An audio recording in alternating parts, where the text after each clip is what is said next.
I'm saying bye to all the lies and all the times you cried, saying that I wasn't right, yet I was right by your side. You manipulator, playing games, your friends commentators, and I don't know what you say about our private conversations, but it's got them hating. Thanks to all the rumors you be claiming. It's cool, I'm done with you, so they can throw you a celebration. You gon' hate it when you see me with somebody living better. I'm trying to tell you that me just doing me gon' have you jealous.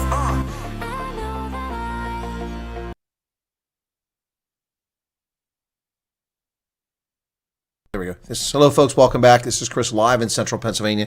Had to do some major surgery this evening to remove my original microphone there. Let's see if this one's working okay. Original microphone there. Sounds pretty good. Hopefully that solves the problems I've been having with my microphone. I switched out to the one I bought a year ago, and I've got a newer one here. So this is the second type one. The sound does look pretty good there. So, excellent. I'm just trying to... just a second here. Not getting any sleep here thanks to Donald Trump. I'm telling you, man. Ladies and gentlemen, Donald Trump is not holding back. Oh, my goodness. Galvanized from the Chemical Brothers. That is the answer tonight. Look, I thought I'd take a break and work on an article that I'm trying to write and plus set up an appointment to get my new military ID card. It just ain't happening, man. You cannot turn your attention away for a heartbeat. Donald Trump is rocking the world. Oh, my goodness. It's Trump's world, folks. Hello, I'm Donald Trump, and this is my world. Oh, my goodness. Shock and awe, folks. Shock and awe.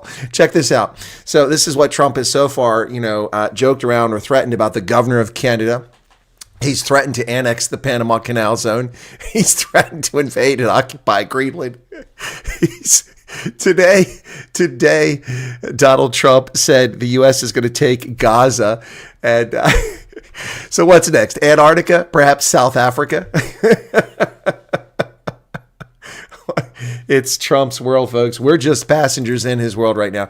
Oh, my goodness. Donald Trump is driving the left absolutely bat crap crazy all over the world. I mean, look, the United States Postal Service stopped accepting packages from China tonight. Donald Trump ended the duty-free import of things from people around the world. So you can't ship a box here anymore without, oh, my God. You'll notice the color of my microphone is purple now. I switched to the one that used to be on the boom up here. My boom is naked now. There's no microphone here, so I'm going to have to put another one up here. Anyway, so I've got another microphone, but it looks like we might have solved the microphone problem, hopefully. Rudy Boyson has just subscribed. Thank you for that. Oh, my goodness. Let me say hello to everybody in the chat. It's a small audience at this hour. Nobody expects me to be on. And the shock and all is probably not going to get a lot of people. But the other night, man, we had 10,000 people show up when Trump announced the sanctions. So what do we got here? Charles Van Olsen, the voice of the reason, is here. Freya Mensel's back. Welcome, Freya. Jarethra Haman. Welcome, Jarethra. Good to see you again. Thank you for the membership, by the way. Our power went off around midnight. My Wi-Fi is down to 1 bar, so when it dies. Oh, Freya, I'm sorry to hear that. But thank you for burning what power you've got to enjoy my broadcast here. Appreciate you being here. Are you still with us, or do we lose you already? There's Freya. Vilma Erasmus. Papa Juice says, please take South Africa. Look, I'm not really going to... I suppose we can talk about South Africa tonight, but I want to talk about what's going on with Trump. I was going to put this on my original channel, but I thought that so much interest... You're welcome, Freya. So much interest in what's going on with Trump in South Africa right now that I thought I would just bring it here rather than take it on my old channel. This is a channel that's got the momentum at the moment, so we want to keep it going. Anyway, and we also want to keep people informed who are just discovering the channel for the first time. So, folks, it's crazy. Donald Trump proposed the United States take over control of Gaza. Remember Donald Trump, the isolationist? Donald Trump's an isolationist. He'll close down America. He won't engage with the world. Really? Oh, my gosh. Donald Trump is trying to build the next American empire.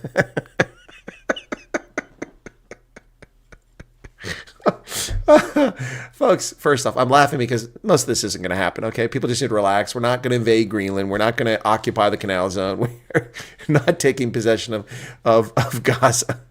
God bless. The Postal Service no longer taking packages from China. The duty-free import for personal items is gone. You can't mail things here without paying excise tax now. USAID is obliterated. people are losing their mind over Elon Musk, whether it's the ANC or it's Americans who got thrown out of a job over here. Thanks for the truth on South Africa. It's such a sad state of country. Yes, Jeannie, it really is. I do my best. I've been doing it for a long time. Publicly, I've been doing it for 5 years this month. 5 years ago, it was 2020. Sorry, 2021, 2, 3, 4, 5. 5 years this month that I've been doing YouTube live streaming and or YouTube production, I should say. Live streaming didn't start until I think March or April when I got 1,000 subscribers. But I had a channel since 2006 and I was serving in the military, so I couldn't do this. But I've been telling people, unfortunately, YouTube shadow banned me for a long time. And for some reason, we recently broke through, and I don't know why, but I'm not going to question it, and we're going to keep going. I am literally killing myself, folks, trying to bring you content that's timely, insightful, useful, and of interest to folks around the world, but particularly in South Africa, where we're trying to combat things. So let me just give you an idea, tell you how many. Now, a prepared video, obviously you have to have experience as an analyst, because I do videos on the mining industry, on the energy industry, on farming, on language, culture, politics, US, South Africa, all of Africa, the world.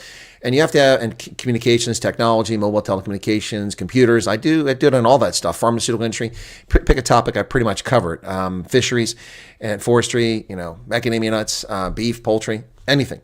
And you have to have background in that. So my background and my diverse experiences gives me the ability to ingest things pretty quickly and come up with accurate solutions. But for the videos I do on a daily basis, that typically takes an idea of a thought of what I should do. Like I put a video up on Sunday saying, dear ANC, please don't piss off Donald Trump. And 6 hours later, Donald Trump announced that he was canceling all aid to South Africa. Talk about being prescient and ahead of the curve.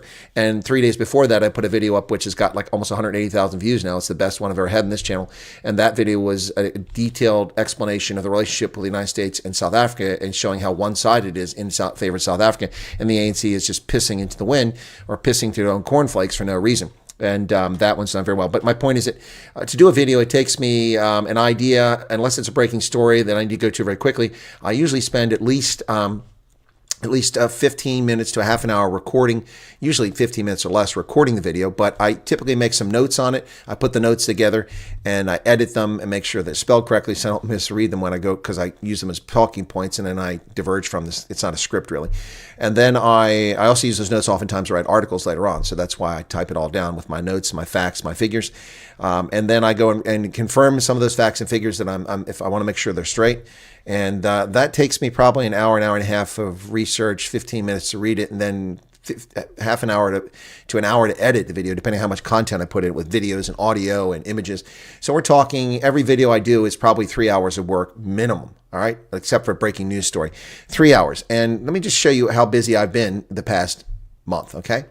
So YouTube puts 30 videos. So, all right, just since January 26, I've done 30 prepared videos. January 26, 26, 7, 8. Thank you, Jared. 26, 7, 8, 9, 10, 30, 1. In the last, that's 7. In the last 11 days, I've done 30 videos at least. And let's go back. Yeah, okay. And then going back to January 5th, I've done 60 prepared videos. And going back to January 1st, that would take another 1, 2, 3, 4, 5, 6, 7, 8, 9. Yeah, 69 videos. Oh, Ronaldo would like that number. 69 videos since January 1st. Whew. Man, that's a lot of work. Most of those have been on South Africa, some of it on the US, but most have been on South Africa. That's a lot. And live streams. How many live streams have I done since then? Let's just take a look at this. Probably about one a day on average.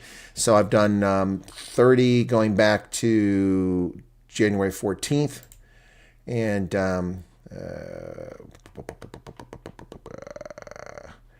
another 15. So I've done 45, at least 45 live streams, plus 60. I've done over 100 video productions in the last month. God. Good Lord. Ugh, that's a lot.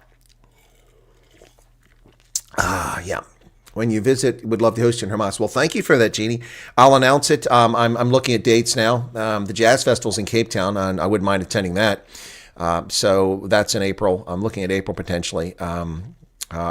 Because I've got to probably do some other stuff in March, but potentially in April and maybe into May. Annette Stolfberg, welcome. So yeah, that's what I'm looking at. But I've been to Hermanus a couple of times on these trips, and thank you for joining us, Annette Stolfberg.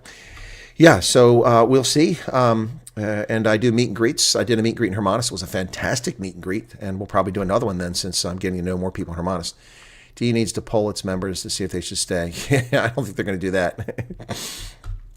Anyway, let me take a look. Just to give you an idea, we have 29,264 subscribers on the channel now. I haven't looked at members because, let me just take a look at that, because a lot of people becoming members too. I hadn't seen that. We've got a little spike here.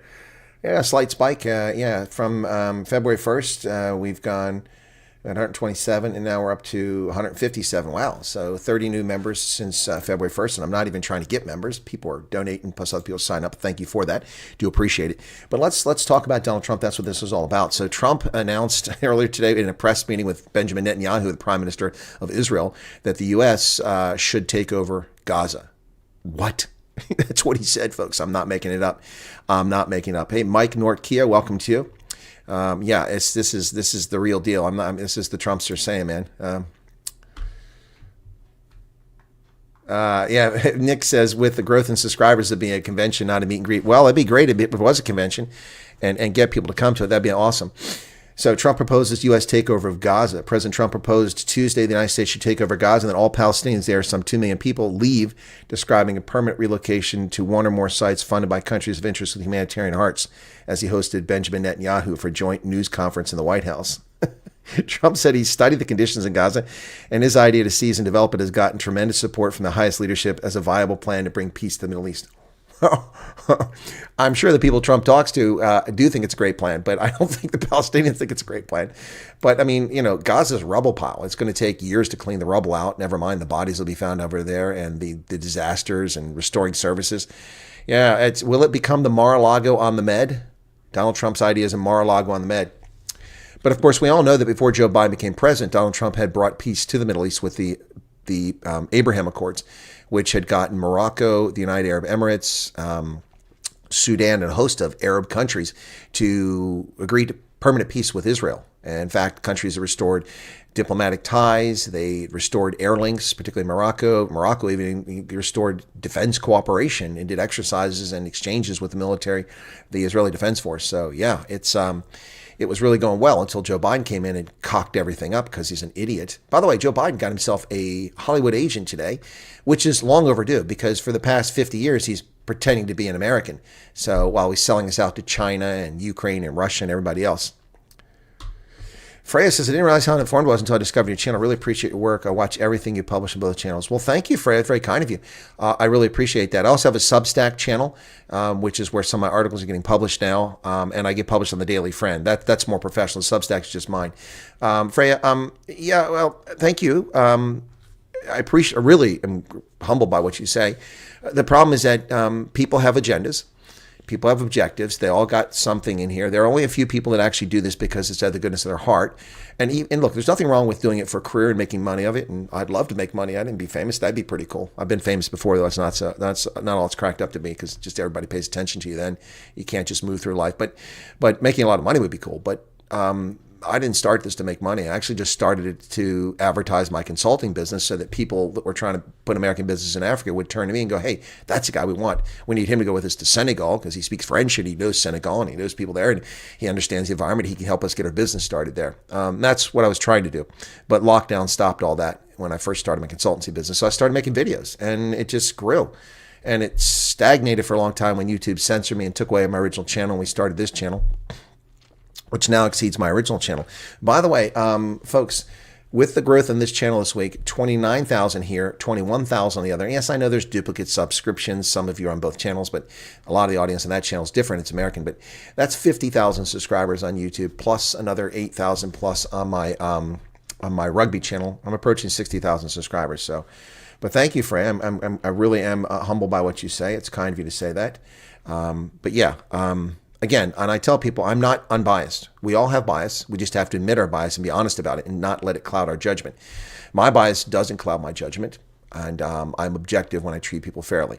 So for years, I encouraged people to vote for the Democratic Alliance, even though I didn't agree with them, and I knew they were left to center political party, but only because they were the only viable option for South Africa to overcome the communist trends of the country. Anyway, and I voted for Donald Trump holding my nose. in 2016 because I didn't trust him because of his history and his record of being a Democrat and pro-abortion and, in tight with Democrats and government. And yeah, so I didn't really fully trust him. Plus his ego was kind of big. But I voted for him. And in 2020, I voted enthusiastic for him and was shocked at what happened in the election. Still to this day, I did 9.5 hours of live election coverage that night, which is still on the original channel. It's still there. That video never came down. And then I voted enthusiastically this time. And I was so inspired that last year I actually ran for the legislature and lost in the primary with 5 candidates. So, yep, spent a lot of money. Yep. Okay. So let's move on to the news again. Where are we at here? So 73 people here at this hour. Thank you all very much. Midnight for me. It's really night owls here on this side of the globe, and it's tomorrow. Well, it's tomorrow now too. It's the same day. It's also Wednesday here in the U.S., but Wednesday in South Africa and Australia. Alex Juffin, thank you for subscribing. The United States Postal Service, and as Courtney's on here, he's probably out putting or he's in bed. Yeah, he'll be doing packages in the morning. The U.S. Postal Service has stopped accepting parcels from China and Hong Kong. Says it's temporary. Letters will not be affected, just packages. Postal Service said suspension will be in place until further notice and did not offer reason. I know the reason why. I'll tell you exactly the reason why they've stopped taking packages from China. Fentanyl. The U.S. Postal Service will not tell us why.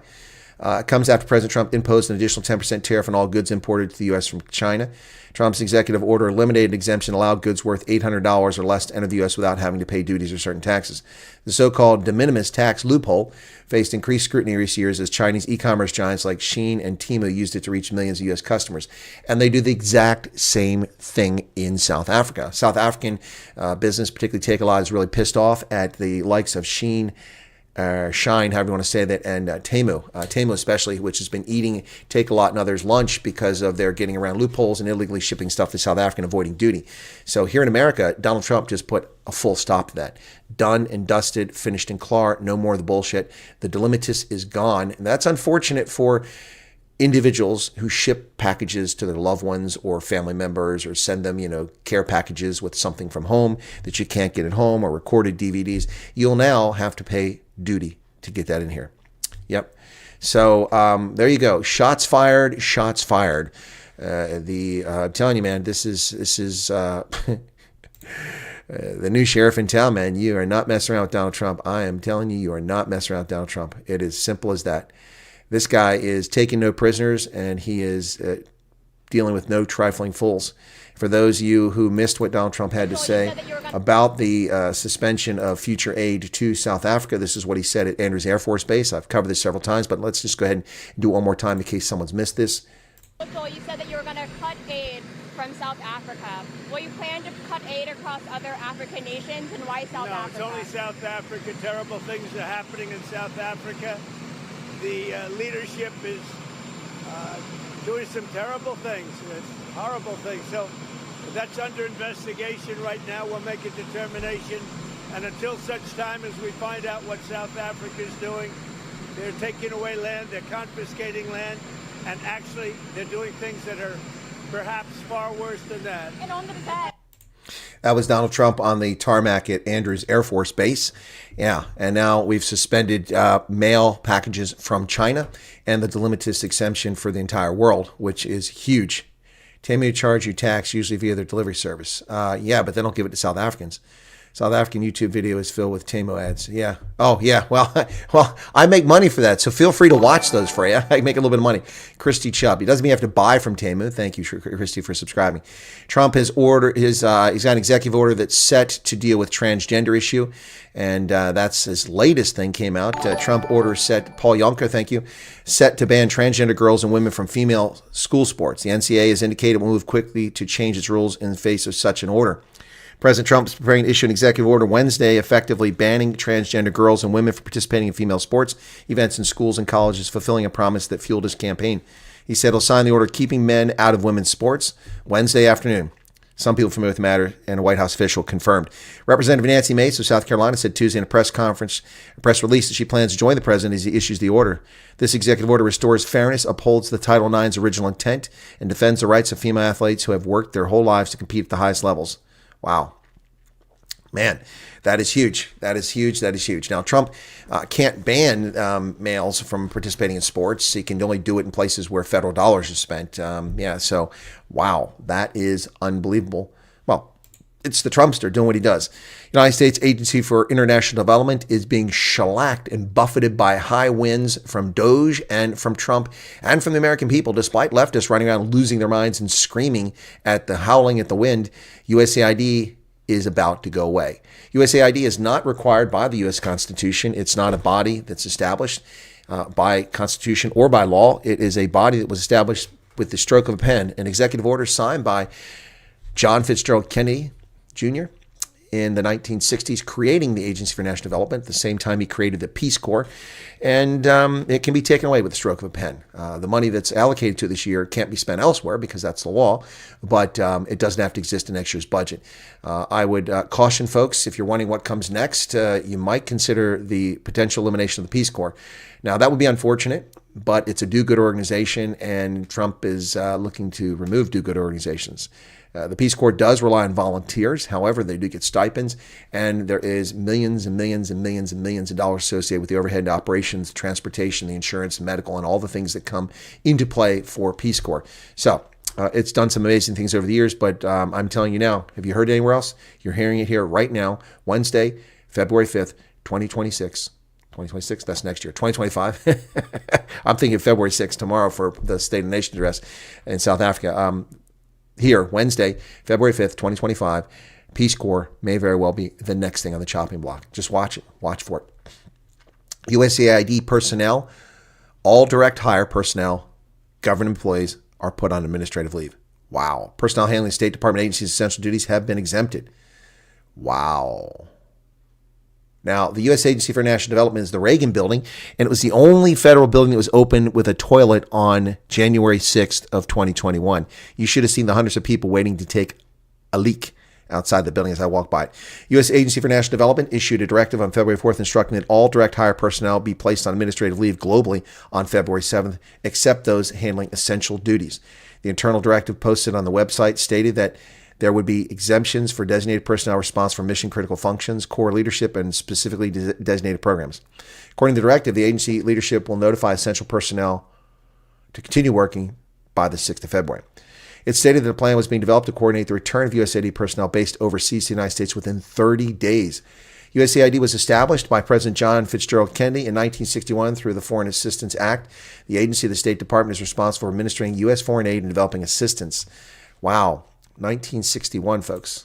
64 years ago, 63 years ago, 64 years ago. 30 days. I have worked with USAID personnel throughout Africa, and this will be a major disruption to our diplomatic missions overseas. I suppose that's just tough noogies. Sometimes, State Department kicks people out of their own team, sends other agency people home with no notice the same day. Kick them out of the building, take their badge away, put them on a plane and send them home just for political reasons. But within 30 days, that's going to be a major disruption to the State Department because AID occupy houses in the housing pool. We provide guards and security, and a lot of those people, a lot of the AID people have their heads in the air and their nose up in the air. Sifiso Loco, welcome to you. They have their nose up in the air, think they're special, and hire domestic help and sit back and drink their coffee on their verandas. And, those domestics won't have a job here in the next 30 days. So it's going to affect a lot of people, folks.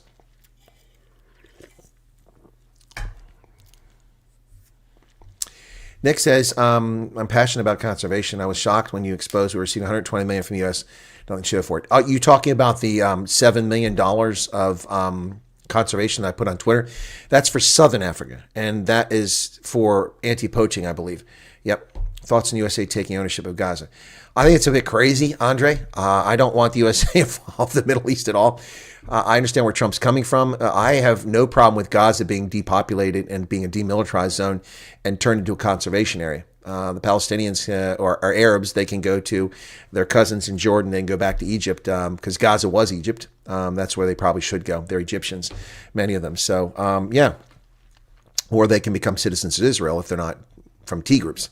Yeah, that's their choice. Anyway, yeah. So, yeah, that's my thoughts on that. Yeah. So, USAID, more carnage going on there. That announced sweeping moves to sideline the remaining staff. It's the latest action in a jarring broadside against America's foreign aid architecture that was followed President Trump's return to the White House. In internal staff notice Tuesday night, USAID announced that all direct hire staff, chiefly civil service and foreign service officers, would be put on paid leave effective Friday night, with the exception of personnel responsible for mission-critical functions. Now, I can tell you what's going to happen. USAID personnel sitting in Washington, D.C., are going to get together in coffee shops and Starbucks and piss and moan and use profane language and attack Donald Trump and call him a bigot and a racist, which has nothing to do with stopping USAID.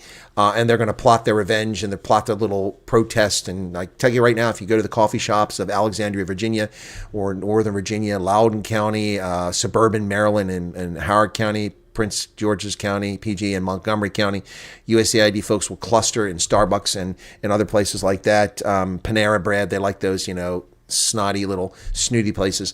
They'll go there. Now, having said that, USAID is full of a lot of really good down-to-earth people, and I've worked with some of them. In fact, one of my colleagues at the War College, a fantastic guy. So it's unfortunate for them, but the USAID has gone well beyond its writ, well beyond its mission, and Donald Trump is reeling it back in and making it go away. That kind of surprised me. I thought he'd just reel it in. They can stay in the desert between Egypt and Israel, exactly in the Sinai. They can wander in the Sinai for 40 years like Moses did. Well, Trump appointees put on paid leave. Most employees overseas have been told to return to the U.S. Democrats have denounced recent moves to shrink the agency as an illegal power grab. But the Democrats are full of cock. They are full of doo-doo. They are full of dodo brain nonsense. Cecilia Cruz, thank you for subscribing. This was established by executive order. It can be removed by executive order. It's not congressionally mandated or authorized by federal legislation agency. It's funded that way, but it doesn't exist. So bye-bye to the USAID. Annalise Koch, welcome to the program. Yeah, and I'll tell you that's what's going to happen. Now, Trump says he won't rule out deploying U.S. troops to Gaza. Yeah, I'm not happy about that, especially with Palestinians there. He won't rule out deploying U.S. troops to support rebuilding Gaza, long-term U.S. ownership. Well, that would be hopefully with no Gazans there. Donald Trump on Tuesday suggested displaced Palestinians in Gaza be permanently resettled outside the war-torn territory and proposed U.S. take ownership in redeveloping the area. Trump's brazen proposal appears certain to roil the next stage of talks meant to extend the tenuous ceasefire between Israel and Hamas. Graham Rogers. Well, what Hamas does not realize, and what Sinwar didn't realize, is that you have brought about the destruction of your organization and the wiping of it from the earth. The Israelis, now the Americans, will not hesitate to absolutely obliterate Hamas and remove it as the cancer that it is on the world. Tulsi Gabbard got through committee. Yes, the former Democratic Congresswoman has been embraced by a lot of people in the MAGA movement, but not by me. Yeah, she wins the committee vote. Big step. Senate Intelligence Committee narrowly advanced Tulsi Gabbard's nomination to oversee the nation's intelligence agencies with another step in President Trump's effort to stock his second administration with loyal but sometimes unconventional cabinet appointments. She's definitely unconventional. She has no qualifications to be the Director of National Intelligence. She's a combat veteran, former Democratic Congresswoman, squeaked in by a closed vote. The tally was 9-8 along party lines. She's become a favorite among Trump MAGA conservatives. So she will most likely come down to a 50-50 vote, would be my expectation. Unless a Republican bolts, then she won't make it. So I think her confirmation is still in jeopardy. They think it's sealed now, but I would hold my breath on that because you will not get Susan Collins. You will not get Lisa Murkowski. You will probably not get Mitch McConnell. That makes it 50-50. And that's okay, just like Pete Hegseth, the vice president, can break that tie. But if one more Republican like Tom Tillis or someone like that bolts, a rhino, it's all over, and she will not be the nominee to get confirmed. Donald Trump has threatened Iran after they continue to talk about assassinating him and putting a fatwa out on him. Trump says that if Iran faces total obliteration if they assassinate him, he said he's left instructions for the United States to take out Iran if the regime kills him. It would be a total obliteration, he told reporters in the Oval Office, and I can't imagine they do that. It should have been stated by Biden. Yeah, but Biden left Trump open to being assassinated by the Iranians because he took away a security detail or limited the size of it and never castigated the Iranians for doing it. Did Susan Collins endorse Tulsi? I didn't see that. That's interesting. Okay, then she'll make it. Trump said he has left instructions for the United States to take out Iran if it acts to eliminate him. Greg Noonan, welcome to you. If I were president, I would inform the threatening country, in this case Iran, that if you do anything to harm this person, we're going to blow your largest cities and the country itself to smithereens. That's what he said in September. Now he's mentioned that he's actually left instructions for the government, for continuity of government, what they should do if he's taken out. Susan Collins says she will support, should make more interesting the votes. Yep, there you go. Thank you both for sharing that. I didn't see that. If Iran attempts to assassinate Donald Trump, they will get obliterated.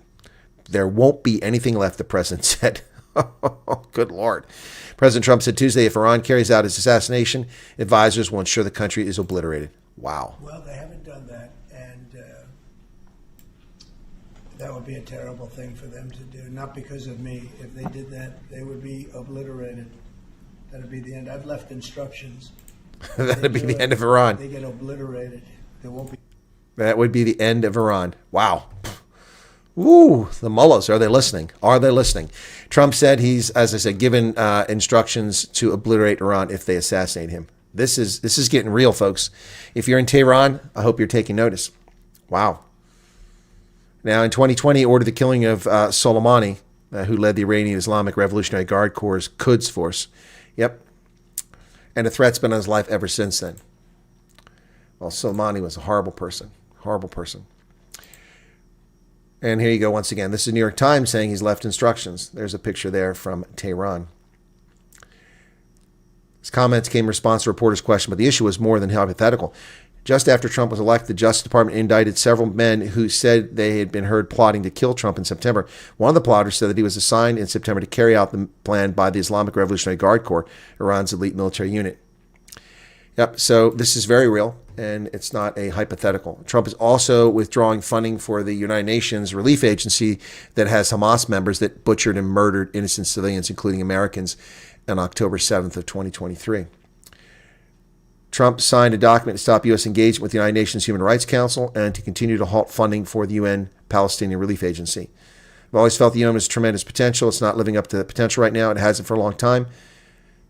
Trump also signs what he calls a very tough directive restoring maximum pressure sanctions campaign on Iran. So Iran will claim it's unprovoked and it's provocative from the United States, but Iran is the one who has been trying to assassinate the president. That's what's provocative. The Senate has confirmed Trump's nominee to be the Attorney General. We have a new Attorney General, Pam Bondi, on a 54-46 vote. Every Republican and my senator, John Fetterman, one Democrat voted for Pam Bondi. 54-46, it should have been a 99-0 or 100-0 vote, but they're idiots in the Democratic Party. They hate America. The vote was 54-46, the vote mostly along party lines, but John Fetterman of Pennsylvania joined Republicans in supporting Pam Bondi. He told reporters after the vote he decided to support her because of her qualifications, even though she is not his ideal choice. I'm sorry, John. She's attractive. I see who you hang out with. Maybe that's the problem. As I said, U.S. Postal Service under Trump has suspended incoming parcels from China and Hong Kong. And they say it's about the delimitus, but I'm telling you it's about fentanyl. It's about fentanyl. Yako Mula says, please keep making noise. Well, I've been doing it in the Intelligence Committee for 30 years, and I've been doing it in online as a private citizen for 5 years. Unfortunately, YouTube's suppression of my content kept my voice from getting to many other people. Yes, Shawnee, Trump is thinking long term. They're all playing checkers. Okay, let's put our checkers on the board. Here you go. Put their checkers. Okay. Meanwhile, Trump is playing 3D chess with Mr. Spock. He's over here, thinking 27 moves ahead. Yeah, the Democrats are thinking. The Democrats are reacting. They have no policy. The Europeans have no policy. They have no positions. Their only answer to everything is leave your borders open. I don't know if people saw the letter that came from the German nurse. Wow, that's crazy. I'll read that here in a few minutes after I finish the Trump news. I can't prove the veracity of it, but it's making the rounds on social media, and I can tell you that it's probably very accurate based on my knowledge and my experience, and having lived in Germany and having dealt with illegal aliens and what comes with them, and made the arguments that I've made for a long time. So the Germans are suffering horribly. It's a Czech nurse who works in Germany, and she's hot full. She's ready to go back to the Czech Republic, but she's worried it's going to be just as bad there. Yeah, so hundreds of people gathered outside the Treasury Department to whine about Elon Musk. Yeah, so over 1,000 people gathered in front of the Treasury Department Tuesday afternoon protesting what they described as a breach of secure information and excessive access being offered to tech billionaire Elon Musk. In between comments from House and Senate Democrats, the crowd chanted, "Let us in," to the building they were standing in front of, and Elon Musk has to go. Well, who are they to be allowed in the Treasury building? Yeah, so they're complaining that Elon Musk has access to Treasury, but then they demand access. They're just people off the street. Some signs that things range from Musk owns Trump to muskrats are an invasive species. Wow. I'm worried about the sensitivity of our personal information being put in the hands of teenagers, literally. Seriously? Gabriel Koch said, I'm afraid that this country is not going the right direction when decisions are being made right now. It is. It's going in the direction to strengthen the United States and improve the lives of Americans and quit selling us down the river to the Chinese communists and to the Russians and to the Iranians and to all the people taking advantage of America. We will not be taken for suckers any longer. And you don't like that? That's just too bad. Yep, Evie, that's exactly right. Donald Trump had 4 years, and they thought they kept Trump distracted with bogus, classified documents and business, forged documents and payoffs to porn stars and all the fake loss and election interference in Georgia and in D.C., all the fake lawsuits against Donald Trump. They thought they bankrupted him. They stole $500 million of his personal wealth over a bogus allegation and fraudulent charge, a record settlement, unbelievable. The list goes on and on. And they thought they broke Trump. They thought they stopped him from being. All they did was make him more popular. People can see when people are being abused to that level, and people voted for him. Black, white, brown, men, women, gay, straight. Yep. So Trump campaigned to end foreign entanglements, and now he wants to own Gaza. That's what the Wall Street Journal. The Wall Street Journal is no longer a reliable business publication. It's become shifted very far to the left politically and become nothing more than a mouthpiece for leftists oftentimes. It still includes conservatives and it still runs a lot of legitimate business news, but much of the conclusions they reach and the garbage they come up with is driven by political leftist nonsense, and this is one of them. Alex Leary, Josh Dawsey, and Alexander Ward, I have no idea who they are, but they're not very bright people. The president's proposal to take long-term control of the territory was closely held among a small group of senior advisors. Trump generated global shock news waves Tuesday when he said the U.S. should take long-term control of Gaza, suggesting Palestinians should be relocated while the enclave is rebuilt into the Riviera of the Middle East. Ladies and gentlemen, welcome to the Mar-a-Lago of the Middle East. Why not? Go back to the 1960s, and Beirut was the vacationing paradise of the Mediterranean, and before that, Cyprus was. Cyprus was ruined by a civil war, and then Lebanon was ruined by a civil war, and so Lebanon has never returned to its glory with its beaches and its beautiful weather. Why not let Gaza be the Mar-a-Lago of the Middle East? Agree to the relocation of Palestinians. I think Trump might have been a real estate opportunity in Gaza. Having the U.S. physically in the Middle East wouldn't be the worst thing. Yeah, well, if we had troops based in Gaza, my goodness, our reaction time would be seconds, not hours or days. Yep. Creef says, Susan Collins says, okay, I saw that. Thank you, Creef. All right. From MAGA to mega, European conservatives are feeling their strength now, thanks to ties to Trump. European conservatives are actively working to replicate Donald Trump's political resurgence on the continent, drawing direct inspiration from the success of the Make America Great Again movement in the U.S. Their goal, to counter what right-wing parties describe as the accelerating demise of Europe. In that spirit, just a week after Trump's inauguration, the second edition of the Make Europe Great Again mega conference was hosted at the European Parliament on January 20th and 29th. From mass immigration to censorship, the U.S.-EU relations under Trump, conservative politicians, academics, and media figures from both sides of the Atlantic were brought together to address the most pressing issues facing the continent. Isn't it interesting? That's the first time I've heard about the mega conference at the European Union, at the European Parliament. Notice how the media hides the stuff they don't want you to know about? Listen, Donald Trump's ascent is wearing very well for many people, including the Australians and their National Sovereign Wealth Fund. Australian Sovereign Wealth Fund is up 12% because of the U.S. economy, because of Trump. Investment strategy and global economic conditions drove $26 billion boost to Australia's Sovereign Wealth Fund. Wow, those are blank $1 coins for Australia at the Mint in Canberra. Australia's future fund achieved a record-breaking $237.9 billion in 2024, driven by a 12.2% return on investment, revealed the press release. Now, that, of course, is last year's figures, but that very much is driven by the fact that halfway through the year, it was obvious that Donald Trump was going to win, and economies started recovering around the world. Well, there you have it. Okay, that's pretty crazy. Pretty cray-cray, huh? 112 people here at 1 o'clock in the morning. Thank you for being with me. Let Gaza become Middle East Djibouti. Well, if it's Djibouti, then there'll be a Japanese air base, a Chinese naval base, a French base, an American base. That's what Djibouti has. Yep, you're right there, Evie, though. He had 4 years to plan. They thought they defeated him. He had 4 years to plot what he was doing. Look, the left doesn't know what to do. Trump is just everywhere all the time. He's ubiquitous. He's doing something all the time. Tomorrow, transgender, boom, another executive order. They're going to lose their mind. They're going to lose their minds. Wow. Patrick, hey, I'm hearing that leftist scumbags talking rubbish here in Australia. Yeah, I'm sure they are. Look, these people are pathetic. They're just hateful people. It is fascinating that the left likes to call their opponents misogynist, racist. Natasha, thank you for joining us. Homophobes, transphobes, bigots, colonialists. They love to call people that. The reality is that most leftists I know are very opinionated, self-inflated egos. Many of them have very good qualifications. Many of them are just asses. I've told you guys this story. I've kind of forgotten it now. A woman I used to work with, she was in the Congressional Research Service, CRS. They do intelligence work for the members of Congress, and they write reports. And they do a lot of research and do some very good stuff. Congressional Research Service does some really good stuff. Anyway, I was in Africa. She came to Africa and was doing reports like in Liberia, then other places, and I was a source for her, interviewed, providing primary source evidence for her to help her get her reports right for Congress. And so we collaborated many times. And then I moved on to another assignment. And then the inauguration of Donald Trump took place. And it was rare that I go on Facebook, but that day I was on Facebook in January of 2017. And she came on there, and people were acting all crazy. And I said, look, let's just be honest. These people are talking about Trump's a threat. This has nothing to do with that. They're complaining about women's rights are being taken away. Remember that nonsense, the Women's March? And they're drawing up vaginas around little children and everything. It was vile and disgusting. What women's rights were taken away during Trump's administration? Not a single one. Not a single one. And none have been taken away now. So they freaked out.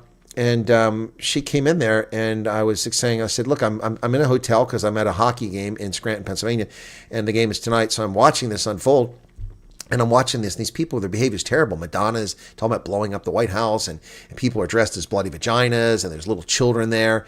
And the media keeps showing these horrible scenes. I've watched Fox, MSNBC, NBC, CNN. I flipped all these channels because I'm just sitting in a hotel, and I have my laptop there. And people were on there, and then she came in the conversation, and she said, well, I popped out of my house here in D.C. and had my daughter with me. I think she said daughter. I can't remember exactly. And she said, no, people are very well-behaved and calm and everything. And she sent some pictures and video.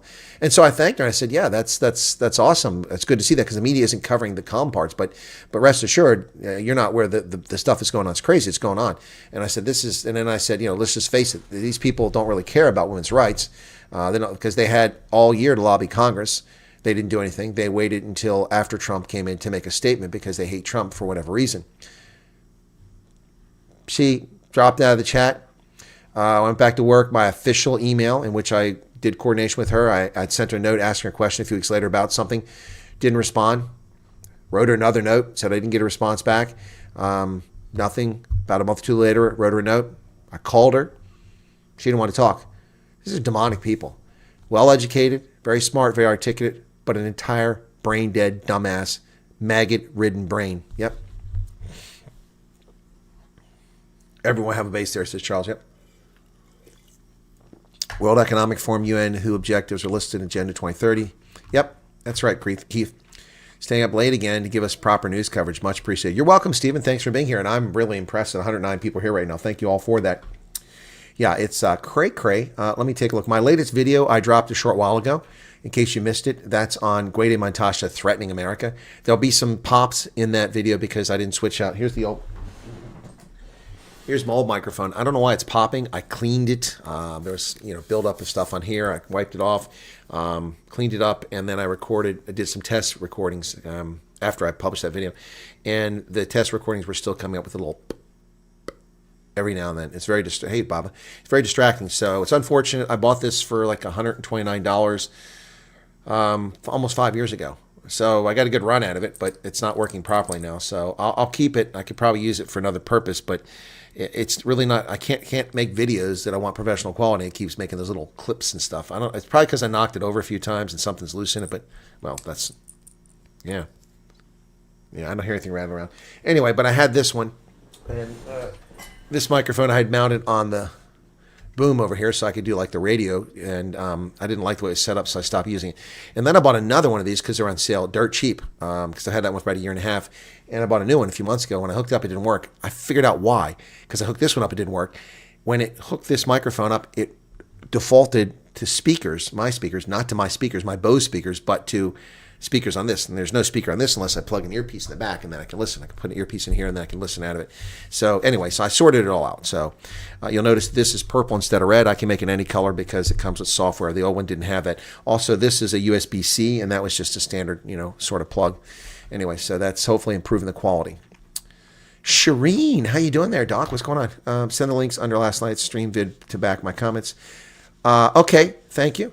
Baba, good to see you there. Thank you. And I'll go check that out about the AFD we're talking about, I think. Okay. Yeah. So we're up to 289 subscribers, excuse me. It's pretty awesome.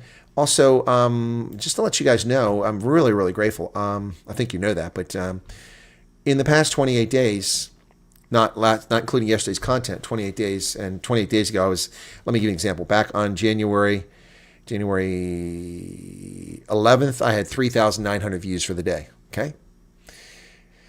On the 2nd of February, 128,000, 125,000 more views in a day, and then 97,000 on Monday. I don't know how on Tuesday yet, but I think it was higher. So what I'm getting at is that almost 1 million views in the past month for a channel that's now approaching 4 years old. Very exciting stuff. Let's hope we can keep this up. We see new names, new faces in here, like Baba Toklod, excuse me, and some new faces here. There's Garrett Gillage. I miss Garrett. Kurtz Verhoeven, Keith Alderson. I already said Keith. Andre, Nick.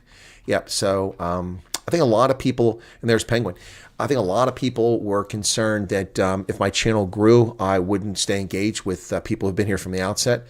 Of course, I'll stay engaged, and I'll continue to go into chat as much as I can. And try to bring things in. Now, last night, who was it that did that? Was it Baba that shut? Oh, that's right. So, Baba, that's right. This is an odd one, so I'm not going to do it. You were the one that I gave the moderator status to, and then you gave a timeout for 24 hours to Pablo Charlie, and I chastised you for that.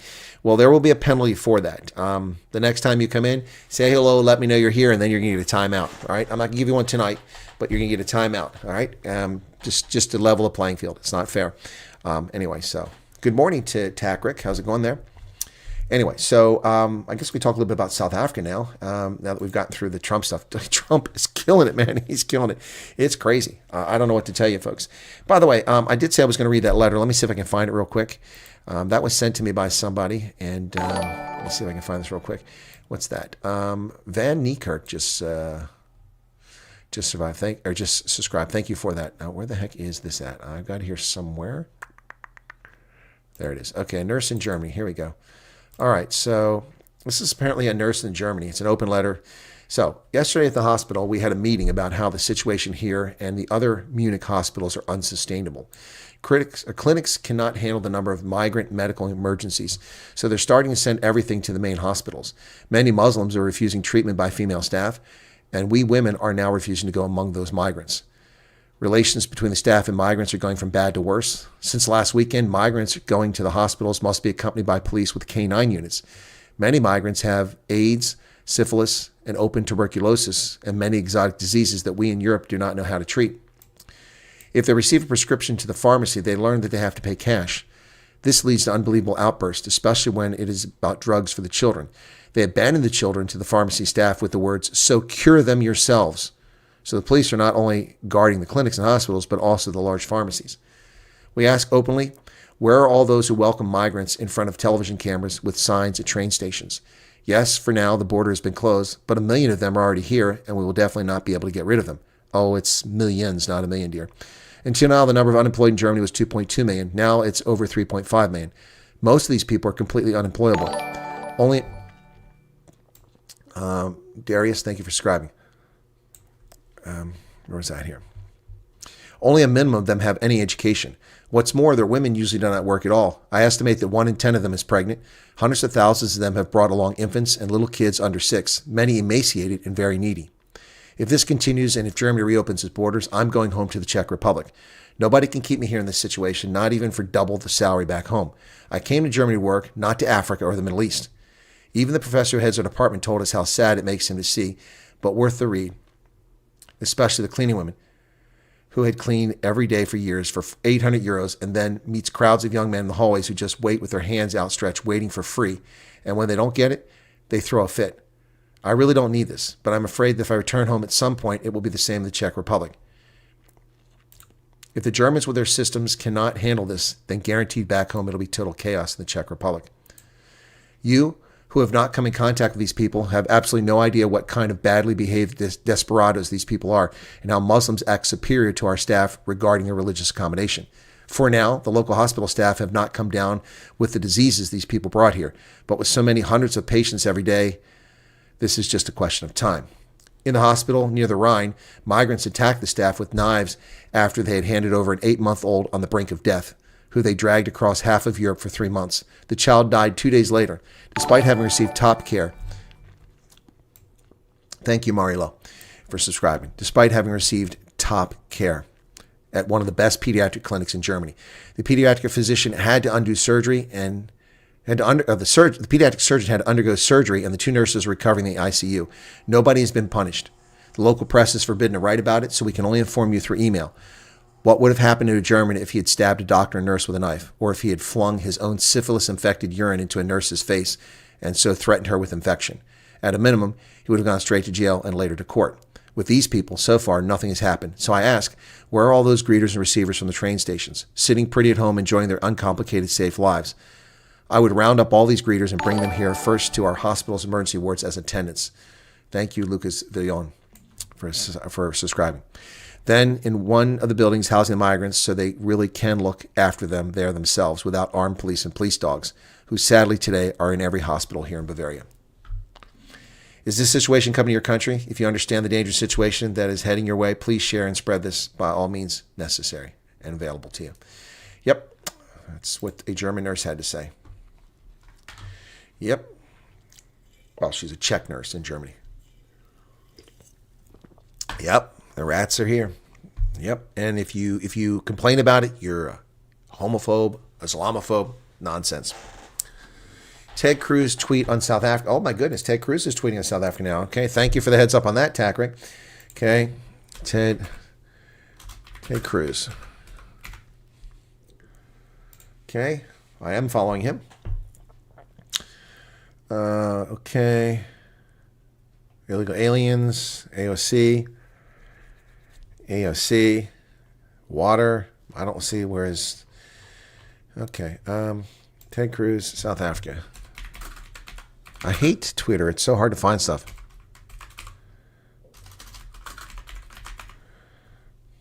Ted Cruz, South Africa. There it is. 12 hours ago. South African government seems to be going out of the way to alienate the United States and our allies. Their timeline and expel our Taiwanese allies from Pretoria is deeply troubling. I intend to use my position as chairman of the Africa Subcommittee to investigate these and other crimes. Okay, well, cool. All right, well, I'm going to give him a link to my video. And where's it at there? Find it. Yeah.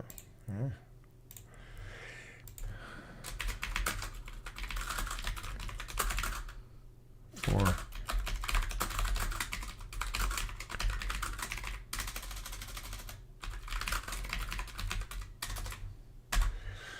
Okay, I just told him, I sent a note. I said, feel free to contact me for insight. All right. All right. Thank you for the heads up. I've just done it. You racist. Racist. Angry migrants, very dangerous situation. Yep. Okay, I've got that. Okay, foreign invaders have crept in. So thank you for that. I've published that. And boy, it'd be nice if Ted Cruz reached out to me. That'd be cool. By the way, without any effort here, it looks like my Twitter account's finally growing after 20 years. 2,400 followers. Wow. It's been lingering for a long time. I don't put any effort into my Twitter account. I mean, I put a lot of work into it, but I don't make any effort to try to get people there. So thank you all for it who are going there. So, South Africa, Gwede Mantasha saying that basically threatening America. So let me find that audio tape. Somebody just subscribed. Breitenbach, thank you for subscribing. We find that audio from Gwede Mantasha at the mining in Daba. Okay, here it is. But I got to jump ahead to where he's at. I think it's here. Okay, why am I not hearing anything? Is my volume turned down too low? Hang on a second. Okay, what's going on here? Something's not right. No, my microphone's loud enough. Why can I not hear that? Oh, that's why. There it is. It's shut off over there. It got shut off somehow. I guess because I changed audio. No, I still can't hear it. There we go. And let's not give them mineral. Africa. Therefore, Mantasha its minerals in a similar manner. with this standing threat that, yeah, Here it is. because you passed an exploration act, therefore Trump will withhold funding to South Africa. And they said, let's not immobilize Africa. Let's withhold minerals to US. That is it. If they don't give us money, let's not give them minerals. If they don't give us money, let's not give them minerals. Hey, genius, you don't give U.S. minerals. The U.S. pays you $430 million a year for your minerals. You want to threaten us? Good luck with that. Your economy will implode far sooner than ours. Wow. Wow. Garrett's here. Said, I heard the same thing from a German friend who was a cleaner care at the shelter. She said it was a disaster and she got paid the same as the refugees were giving grants. Exactly. She had to work for it and they're just giving stuff. Yeah, I have family that fled from the Soviets at the end of the Second World War and were treated like shit by other Germans. And they were Germans. They got nothing. They got nothing. And they hand this stuff out and they just give Germany away to these people. Pensioners get nothing, and these people get 3, 4, 5 times free apartments what pensioners get. It's shocking, to say the very least. Germany is so broken, but so is the UK, so is America. My video that I did yesterday tailed off, had some big hours, and then it tailed off overnight, and then it's picked up again from 10 p.m. Somebody must be circulating it. So it's getting about 3,000 views per hour. It's at 44,000. That's the Ramaphosa spoke to Musk, so I'm glad to see that. I'd like to see consistently 50,000 or better working on it. Good morning, Chris, or good evening. It's good morning, Doink. It's 1 a.m. It's 20 degrees Celsius in the room, and it's the 5th of February, 2025. The year is not up there. End of the day is over here in the light. You can't see it so well. It's the white next to the troll. Yeah, so middle of the week. Doink is back. Oh, that's nothing, Doink. I was up till 3, 4 o'clock yesterday, the same thing the day before that. I mean, Trump and South Africa are keeping me going 24 hours a day. It's tonight I said, let me take a break and apply for, because I have to schedule an online appointment to replace my military ID card because it's expired. This was tied to being a contractor. So I had to get a new ID card, and I didn't get around to it because as soon as I started doing that and looking at my taxes and taking care of my own business, boom, shakalaka, Donald Trump announces he wants to take Gaza and all this other stuff's going on. It's crazy. And then we stopped taking packages for the Postal Service from China. We ended the delimitus exemption for duty for packages. So you can't send packages to America anymore without paying duty. Nobody, not just businesses, because Shine and Temu, the Chinese companies, have been cheating the system and shipping their goods without paying duty and outcompeting American businesses. Same thing happens in South Africa. So, wow, it's crazy. Evie says, I'm so excited for America. The world should learn from the resilient culture of Americans that can't be defeated. No, we can't. We overcame smallpox and malaria. We wiped out malaria in this country. Been brought back by illegal immigrants, but it's mostly confined. But really, it's not endemic anymore. Just some of them have it. We wiped out childhood diseases. We wiped out polio. We invented aviation. We took the world to the skies. We took the world to space. We've explored outside our solar system. We have developed internet, telecommunications, things at your grasp. America has done amazing things, advanced agricultural techniques. We've developed gene splicing, and we understand the human genome. We've mapped the human genome. The list of accomplishments of America is legion.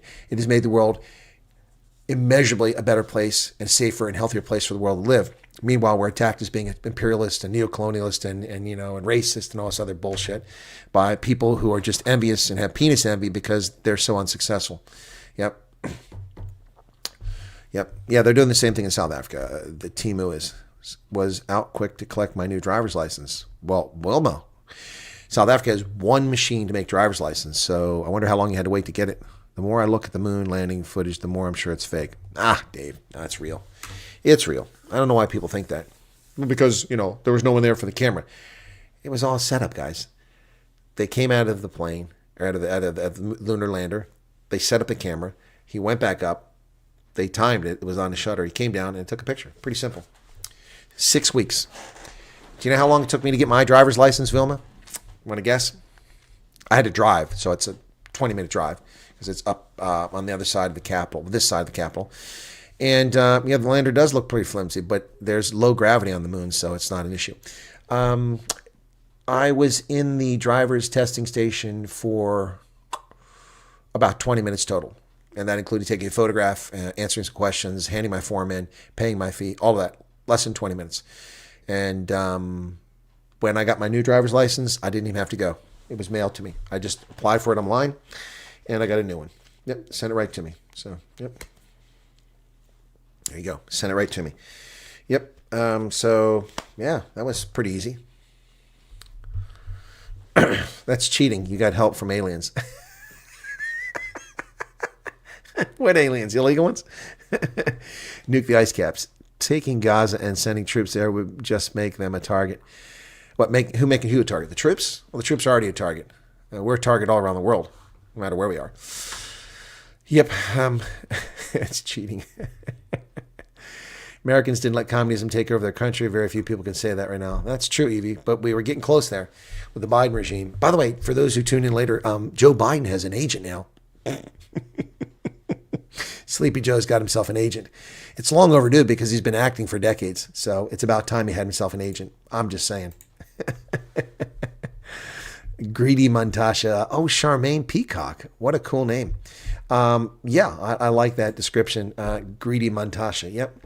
Joseph Hayes says they hate everything that Trump is doing because he stands for true, honest value and he lives in God's will. People hate to see and hear the truth. Thank you, Mr. Donald Trump. God bless you all. Yeah. Huh. Maria Hagan says we pay duty and taxes out there for package from China. Yeah, Marie, you say that. So you're going to tell me that what I'm saying is unfounded. There's no investigation. There's been no complaints. There's been no arguments that Temu is shipping goods through the Postal Service without paying tax. You're going to tell me that's the case? Because I'm going to tell you there's news reports that counter that position. Yeah, I'm not there. I don't sit in immigration, but I do know that the immigration and customs officials shake down packages, and I know this firsthand. In the campaign for Trump in 2020, a number of my South African viewers wanted MAGA hats or Make America Great Again hats, and so also at that time, Ronaldo wanted some pumpkin spice latte because there was no Starbucks around to get it. Little sachets of the pumpkin spice because his wife, when they came to America, loved it. So he asked me if I could get it. I went to Starbucks. I bought them, a few dollars worth. Or actually Walmart because it was cheaper. Starbucks didn't have it. I went to Walmart and bought it.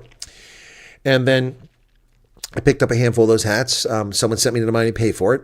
And then I bought them. I put it in a box. The box weighed less than a kilo.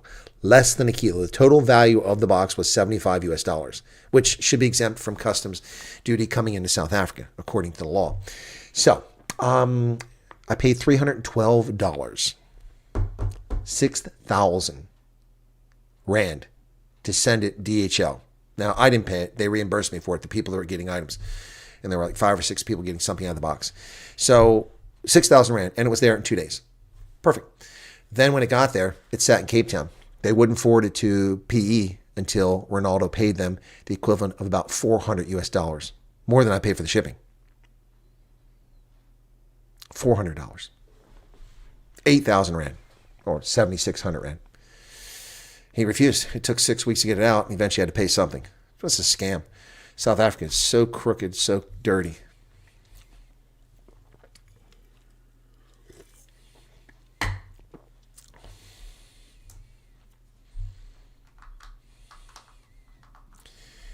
I am Valkut, son of Odin, retired U.S. Army Infantry Corporal with a pension. I live as illegal on Kempton Road, Kempton Park. How are you retired as a corporal? The United States Army requires you to leave the military if you don't make sergeant within 6 years. Now, I know a way that someone can be a corporal and be retired, so let's see if this person says. So I know how you can do that. So please tell me what you're talking about there.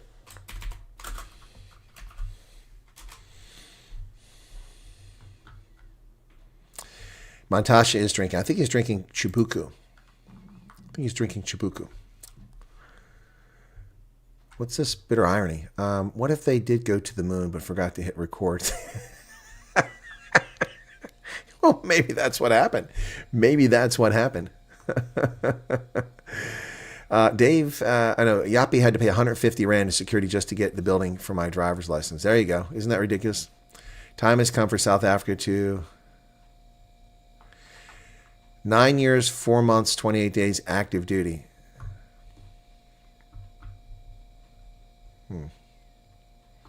What's a DD Form 2? There's no such form. Mantasha is drinking the Kool-Aid again. Where did you serve at there, Valknut? Yeah, no, it's just, what's this, Hubble? Somebody say Hubble. I'd love to see Hubble or the James Webb get close-ups of the Luna. Hey, remember the James Webb? We did that here. I did live streams. We put that on. We put music in the background. That was all public domain music. I got the music from YouTube, and then I started getting copyright claims like 6 months later on half the music, and it was just. So we did the whole thing where we mapped and we watched the James Webb Space Telescope go out, and it was pretty cool. A lot of people just watched it at night and that sort of thing. Martha Folk says, good morning. Thank you for your insight and input on South African issues.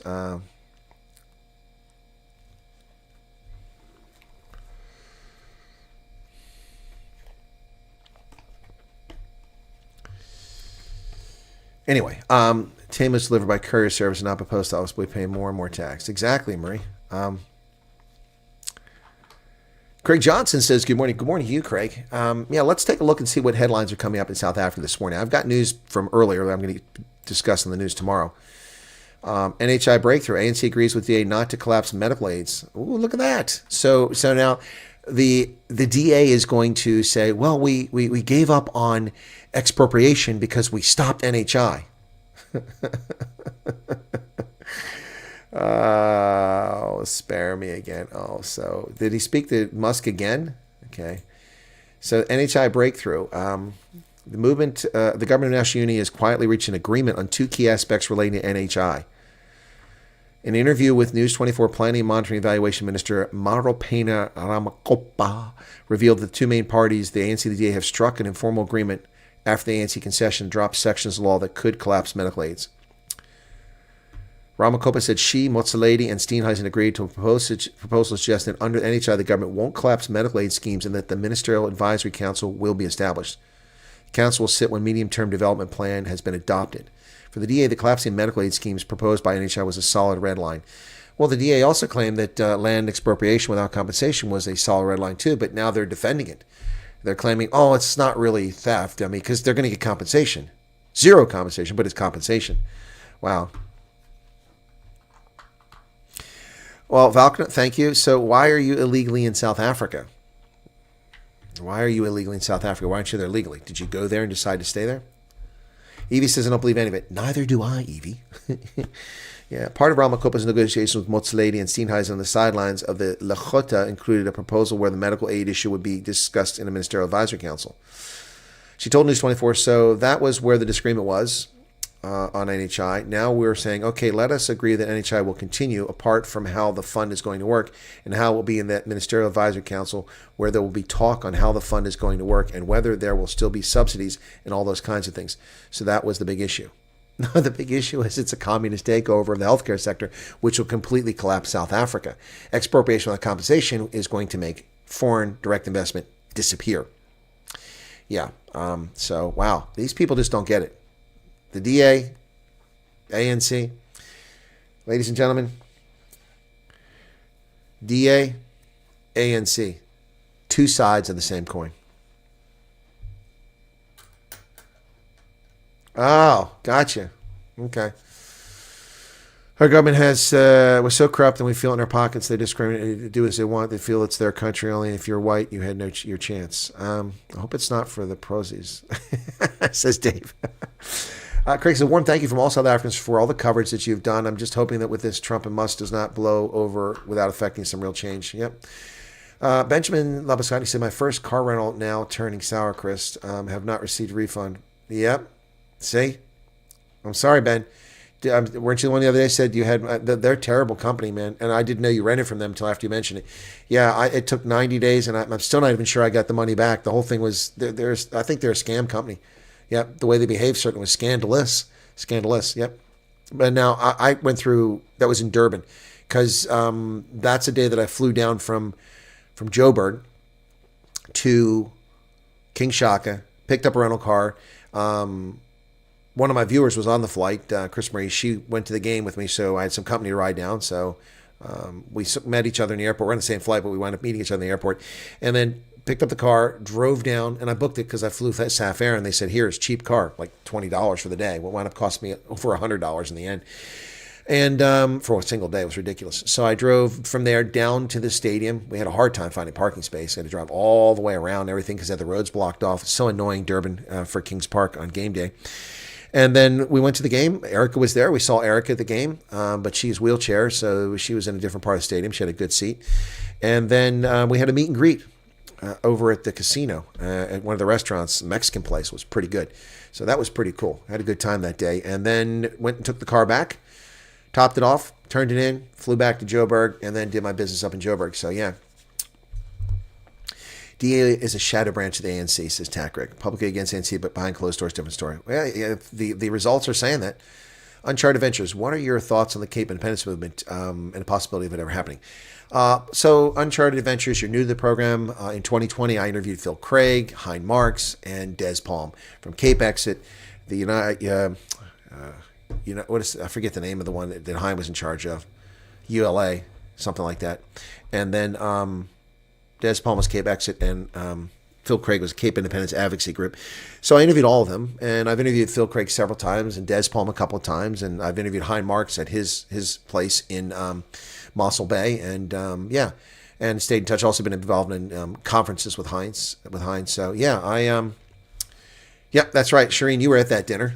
We were at that dinner. There was some tension at the table, which was unnecessary, but that wasn't you or me, some other people. Anyway, but that was a good time. I was just a little noisy there because it was in the mall, but it was nice. And then the next time when I came down for the meet and greet, we did it at, was it Rocco Mama's or something like that? But it was a lot quieter, much nicer. We had a very quiet space. I was exhausted that day. My hip was killing me. I could barely walk when I did it that day. Anyway, lost track of what I was saying there.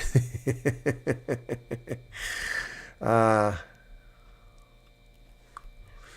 was answering that question. So yeah, so back to the Cape Independence advocacy or Cape Independence. Look, the arguments against Cape Independence are fallacious. They're nonsense. There are multiple cases of places declaring their independence for self-determination. There is an ethnic basis and a linguistic basis for the Western Cape to declare independence. Am I an advocate for it? No. Am I opposed to it? No. I'm agnostic. If the Western Cape became its own country, I would enthusiastically embrace it. If it stays in South Africa, I have no issues with that. I wish the people in the Cape well. Enjoy the Western Cape. And so the arguments always come down to the Cape can never survive economically. That's bullshit. Slovakia can't survive economically, but it managed to do it, leaving the Czech Republic. South Sudan can't survive economically when it leaves Sudan, but somehow it managed, although it's been at war, but that's another story. So we hear this stuff all the time. Eritrea can't survive. Eritrea survived as a country. Somaliland can't. Puntland can't. Well, they've managed to run their affairs for 30 years outside of the government, running their own countries. The Western Cape has resources, has human capital, it has telecommunications, it has a poorly run port, but it has a port. And people are like, what about the defense and security and police? Well, the police officers be offered an opportunity to become citizens of Western Cape and stay there, or they could relocate to South Africa or get a visa to stay there. The military will be easy. You simply take people in the military who are serving, and they can leave the military for the SANDF, or you can take people who've left the military already or retired or have previous military service, and you can start your own military. It's not hard. This isn't complicated. The borders are easy. Just put border post up, piece of cake. People make a big deal about this. It's not a big deal. But I'm not an advocate for it. I'm not an opponent against it. So, okay.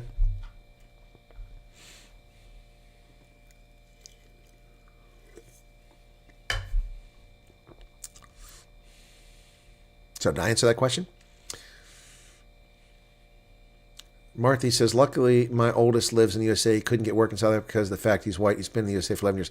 See, that's horrible. And that's people are telling me that white South Africans have abandoned South Africa. Well, they've had no choice. Are you supposed to sit in a street corner and beg? The number of white beggars in Pretoria is shocking. People on the streets begging for money. Cape Independence must move to Orania if they want independence. Nah. Orania? Orania doesn't want independence. Doesn't want independence. Indian space program and moon orbiter took photos of U.S. moon lander, tracks, equipment. No reason for India to cover up U.S. moon landings. True. So is the Japanese space agency. Now the Chinese have pictures too, but they haven't told you about it yet. They haven't told you about it.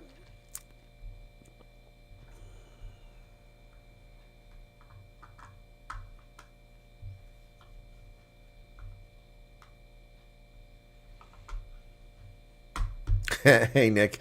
I was just going to let that go, Nick. Yep.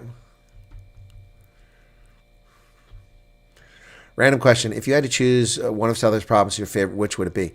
Craig, that's difficult because I suppose my favorite province would be the Western Cape as a province, but my favorite town is Pretoria. I like Pretoria. Not the central business district. Hatfield, Brooklyn, Linwood. Yeah, I love it there. I love it there.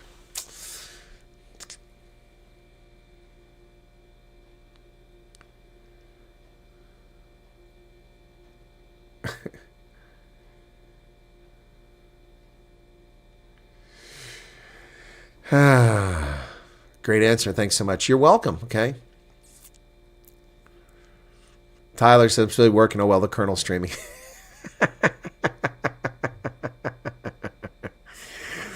Okay. If you could move to Antarctica, what's this? I would just get away. I don't want to live in Antarctica. It's cold.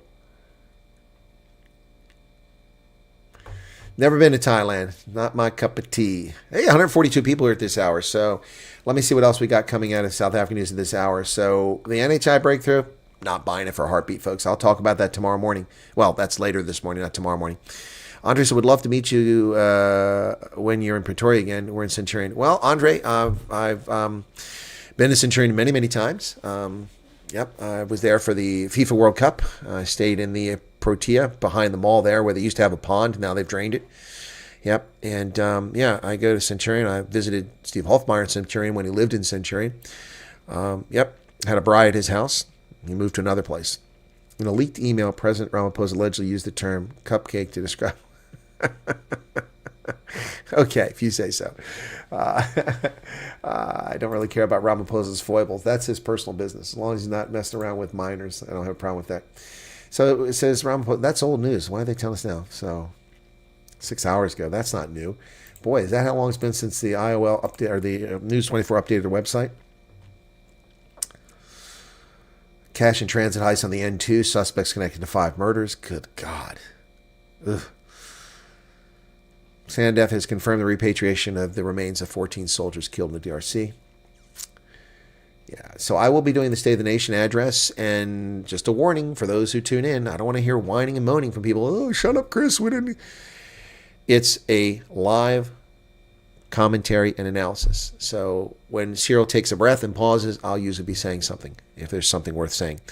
So I'll get the popcorn out because it's going to be a boring thing to listen to, but we will be doing live the State of the Nation address, as I tend to do, right here on the program on the 6th. That's tomorrow. But tomorrow is going to be a big day, folks. Let me tell you that. So on Thursday, I've got a number of things going on. So one of my viewers asked me to go on this, I think he's a South African who lives in Texas, who does this hunting and outdoor sort of program, asked me to go on this program. Well, I found an email in my mail earlier when I was linking up. So earlier, by the way, earlier, we had a gentleman from Joburg who said he works in the IT field. He hasn't had a job in years, and he's got a prosthetic foot, and he's on hard times. And then one of my viewers said, well, her son works in the U.S. in IT and needs people doing remote work in South Africa. So I said, send your email. They both sent their email. And then what are you doing there, Elizabeth? What is going on? What are you doing? You're going to get blocked here. I don't know what you're doing here. That's a real account. So is something going on? Did you fall on your keyboard? Did somebody steal your phone? All right. Don't be spamming the chat. Anyway, so I put those two in contact with the email, and so maybe she can help him out. Anyway, but when I was there, I looked and I saw another message from that gentleman. So I'll be on Thursday evening, tomorrow, I will be interviewed by him. It'll be recorded, and then he puts it on his site, whatever it is. So that's the first thing. Then also Thursday afternoon, 4 o'clock South Africa time, I will be interviewing Dr. Theo de Jager, who's a senior agricultural guy there in South Africa. So that should be interesting. So look forward to that. We're going to talk about expropriation, the impact on landowners and such. Pocket dialing. That's what I was thinking. Thank you, President Trump, for bringing dignity back to the world, says Rhea Mkizi. Well, Rhea, welcome to you. Okay. How long do you think it would take for the U.S. to turn Gaza into a Dubai success story? Without any corruption of the right vendors, it's going to take months to clear the rubble out. Once the rubble's cleared out, they could turn Gaza into a functioning resort in a matter of months, and it'll just keep expanding as they go. Okay. We don't want to bribe. What? We cannot call it a new South Africa anymore. Everything is in ruins. No medical services, education, law enforcement, army transport. No highways, no rails, no communications, no banking. Yeah. Anyway, so there you go. So I think it may be Elizabeth Kruger had a butt dial there. COPE leader Lakota accused President Ramaphosa during the 2019 State of the Nation address of betraying struggle leaders. Well, yeah, I remember that to Special Branch. I don't know about that, but what I can say is that the ANC and Cyril Ramaphosa have betrayed the liberation struggle once they got in power. Certainly in the last 15 years. No, Yappy, I didn't take it as a bad way. I'm just saying that Irania has no interest in self-government, being their own country, or independence. They picked that spot in the middle of frickin' nowhere on the banks of the Orange River, and they're living like the Amish. My next trip to South Africa, I will probably go to Irania because people have been demanding and asking for it for so long, but it's so far out there. Hey, Brett, $1.99. If I could find a billionaire who has a plane that would fly me out there, so I wouldn't have to waste 2 days driving out there and back, because it costs me a lot of money, then I could probably go out to Irania for a couple of days. Yeah, looking forward to it. I know you, Stridham, the city manager there, so yeah, very little written history. Hey, Charles, what's this? Is Brett here? Brett, why is the land theft history of South Africa so distorted? It's distorted because it's all tied up in indoctrination and liberation stories and myths to motivate people so that they hate another group of people. And that has carried on beyond the liberation struggle. The ANC has been unable to become a legitimate governing party and clings to its liberation era myth. Now, there's a lot of truth in liberation era myth, but it was well overdone. Kind of like the myth that America is a systemically racist country, and that's perpetrated by people who live a culture of victimization. It is ironic that 80% of the population, it controls the country, and they keep playing victim. I'm talking about the political leaders. I'm not talking about the black South Africans. I'm talking about the political leaders. USA doesn't need South Africa. Trump shouldn't hold back. No, that's true. African Air Ordinance. It took me 9 years to get custody of my son, who is a U.S. citizen now. 9 years later, I have to send my son to college in the U.S. to get him out of South Africa. That's crazy, African Air Ordinance. I'm sorry to hear it took you 9 years to get custody of your son. I'm guessing you're married to or were married to an American, or your child is the product of an American, either you're a man or a woman, I don't know, without knowing your details. But I can tell you that bi-nationality marriages are dangerous. And, of course, we saw Sally Field play a role when this woman foolishly married an Iranian back in the 70s, and then he drug her off to Iran and imprisoned her there. And then she wouldn't leave without her daughter. It's called Not Without My Daughter. Sally Field played that role many years ago. Norway is notoriously evil when it comes to repatriation of children and parental rights. Several children in Norway Norwegian parents have absconded with their child from the U.S., and they will not extradite them back to the U.S., even though courts have found custody in favor of the parent in the U.S. Yeah, Norway is very, very, very bad about that. But I'm sorry to hear that. Well, I mean, you wouldn't want to send your child to a college in South Africa anyway. I mean, they're all woke now. They're all destroyed. They're completely eaten from the inside out. Stellenbosch is useless. UCT is disaster. Rhodes is a complete mess. Even Unisaw is a mess. It's horrible. There are no decent universities left in South Africa. The top-ranked university in South Africa doesn't even make it into the top 150 worldwide. Yep. So why send your kid there? You much better send your kid to university in the U.S. Yep. Or maybe even Canada.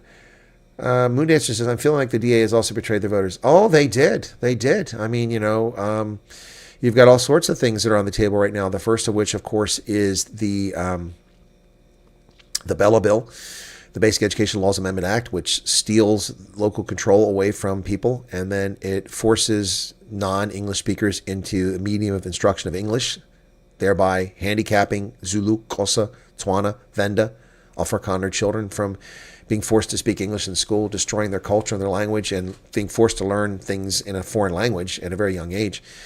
instead of teaching as a second language.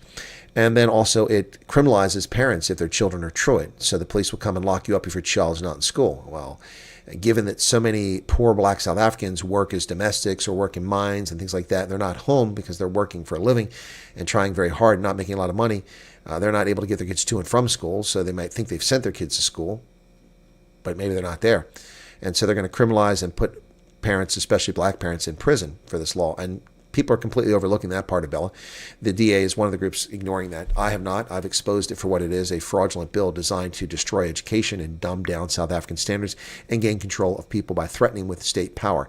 State has a monopoly on the use of force, and they will use it. So Bella is a disaster. Then we have the 3% black tax. Corporations, this is Parks Tow's idiotic concept that all corporations must pay 3% of the after-tax profit to a slush fund for black empowerment, so that only black-owned firms will get that money and they'll just be gifted the money. And so businesses are being forced, if this goes into effect, to fund their opposition. The black-owned company can get contracts with the government. The other companies can't. And so you can't compete against someone, and you're giving them capital to build up the business to drive you out of business. It's immoral, it's illegitimate, and it's a violation of basic human rights, what they're doing. And now we have the expropriation without compensation. And we keep hearing the nonsense and mealy-mouthed nonsense, well, from the DA even. Well, it's not nil compensation. I was on Gareth Cliff earlier for a little bit, and somebody wrote in, you need to read the bill. You need to read the bill. Yeah, well, this is just parroting stuff. These people need to take the penis out of their mouth and, and pause for a moment and pay attention to what's going on and read the damn bill and stop parroting what you're being told by your overlords in Propaganda 24, IOL, Alec Wright, thank you for subscribing, and elsewhere, and in the ANC and these utter idiots, including the DA, telling you that it's not a bad thing. Ladies and gentlemen, let me just explain it very clearly. I've told this a million times. Section 25 is about property, not just land, and it must be just and equitable compensation. It must be done in an orderly fashion. They're making the argument that this bill is simply a law to implement Section 25 of the Constitution, except that it's in direct opposition to Section 25 because it allows for no compensation. Oh, but no. That will only happen in rare circumstances, only when the land is vacant or unused. Bullshit. They can claim a public purpose. They can send you a notification. You have 30 days to respond to their offer. So if your farm is worth 10 million rand, or your house is worth 10 million rand, they send you a letter, 30 days. You object to it. And you say, no, I'm not interested in selling. So they give you an offer, 1 million rand. You refuse. Very simple process. They go to the courts. The courts either hear the case or they appoint an arbiter, and then they decide. Now, who appoints the court officials? The state. Who makes the offer? The state. Who appoints the arbitrator? The state. What does the property owner get to appoint? Nothing. And so if you refuse the offer, that's a lowball offer that you're given, then they will simply decide in favor of the state. That's a monopoly on force. That is not equitable and just.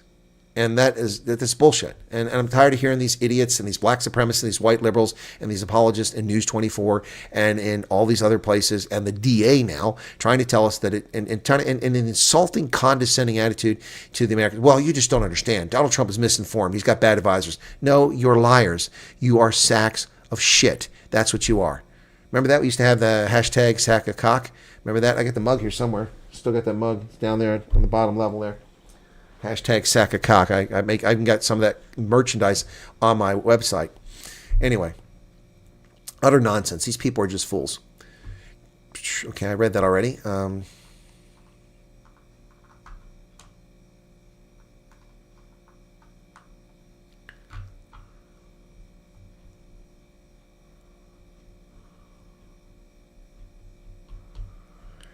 right. Okay, it's time to put an end to this. Sorry, I've been ignoring this.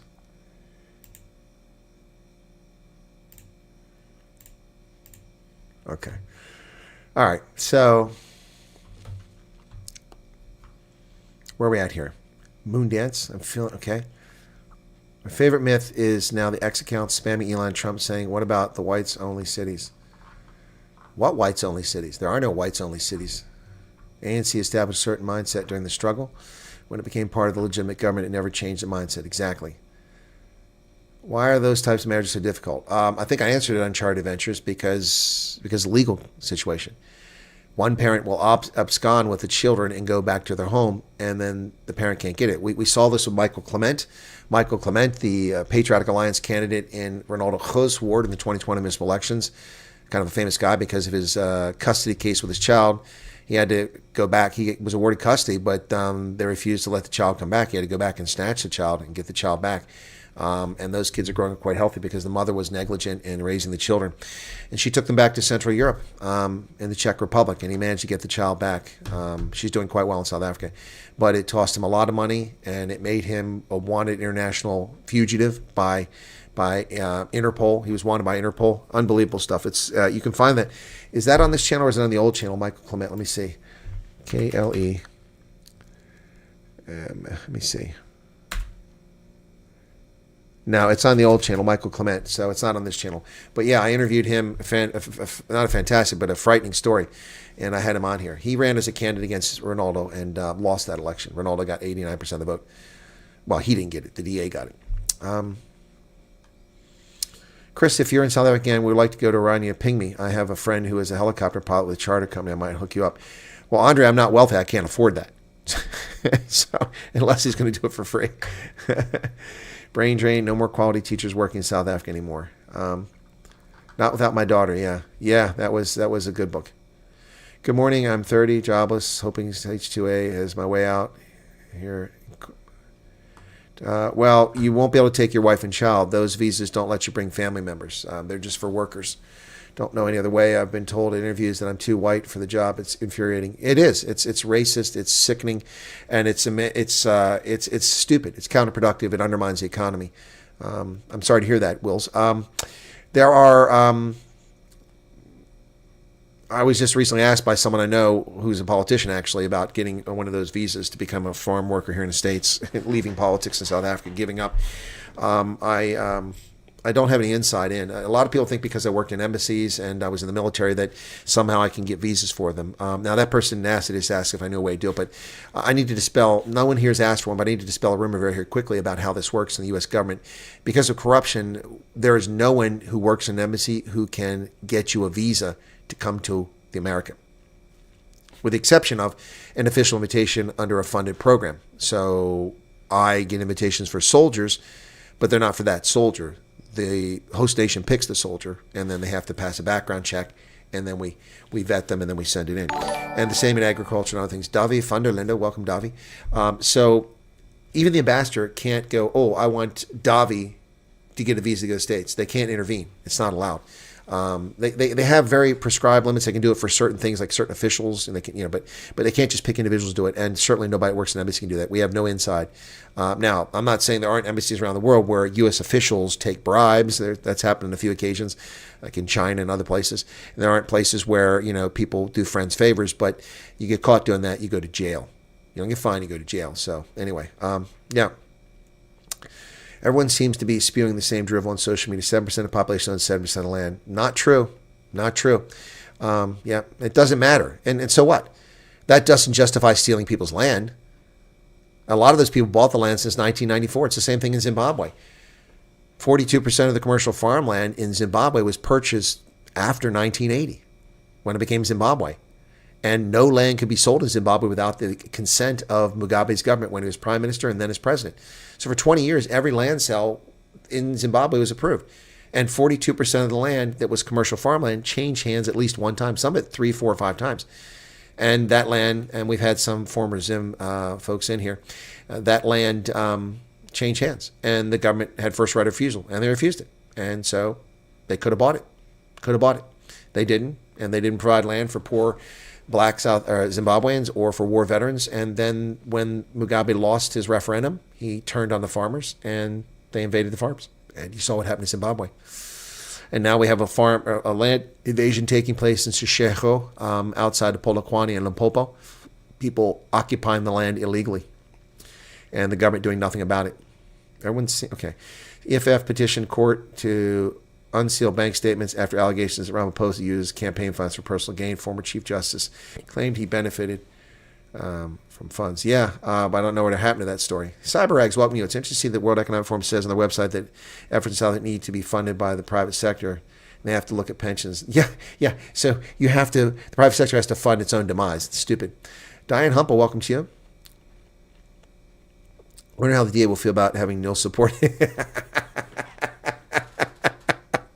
I'm going to use that, George, in a different fashion. I'm going to talk about the DA and its nil support in the 2026 municipal elections. Oh my gosh. If it's not a bad thing, why can't they explain? Exactly.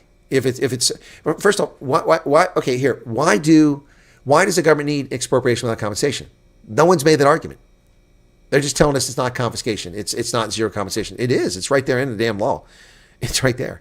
But why do you need it? You have Section 25. Have you not used money to buy land? In fact, the government has spent 29 billion rand purchasing 3.9 million hectares of land in South Africa. So what happened to the 3.9 million hectares? That's the real question. Let's ask that question. Before you have to pass legislation to steal property, why don't you tell us what happened to the 3.9 million hectares? Now, I know what happened to a lot of that land. Some of it was turned over to poor black South Africans. They were not given credit. They were not given grants. They're not given loans. They're not given extension services. They're not taught how to be farmers. They're not given fertilizer. They weren't given anything. They were just, here's the land. And some of them sold it back because that's all they wanted was the money anyway. Some of them tried to farm it and failed. Some of them, a small number, got help from commercial farmers and became successful. Some of them got help from commercial farmers and failed anyway. And most of the land is still sitting in the hands of the ANC, the largest landowner in South Africa. So there's absolutely no reason for expropriation. So if Trump would call me in, and if Musk would call me in, that would be my advice to them. And if Rubio would call me in, or if Rubio would take me on his trip to South Africa in 3 weeks, I would tell Secretary of State Marco Rubio, I said, Secretary of State, Mr. Secretary, when they try to tell you that we misunderstand, that there is no nil compensation, that this is all overblown, it's a tempest in a teapot, ask the following question, and I'll give you the slide. Since Section 25 allows for the expropriation of property with compensation, and you've been using it to expropriate property or buy property on the willing buyer willing seller program for the past 31 years, and you've acquired 3.9 million hectares of farmland and a cost of 29 billion rand, where's that farmland? What happened to it? And why, if the program has purchased 3.9 million hectares, do you need to take farmland, disused or otherwise? Boom! They won't be able to answer it because they're just thieves.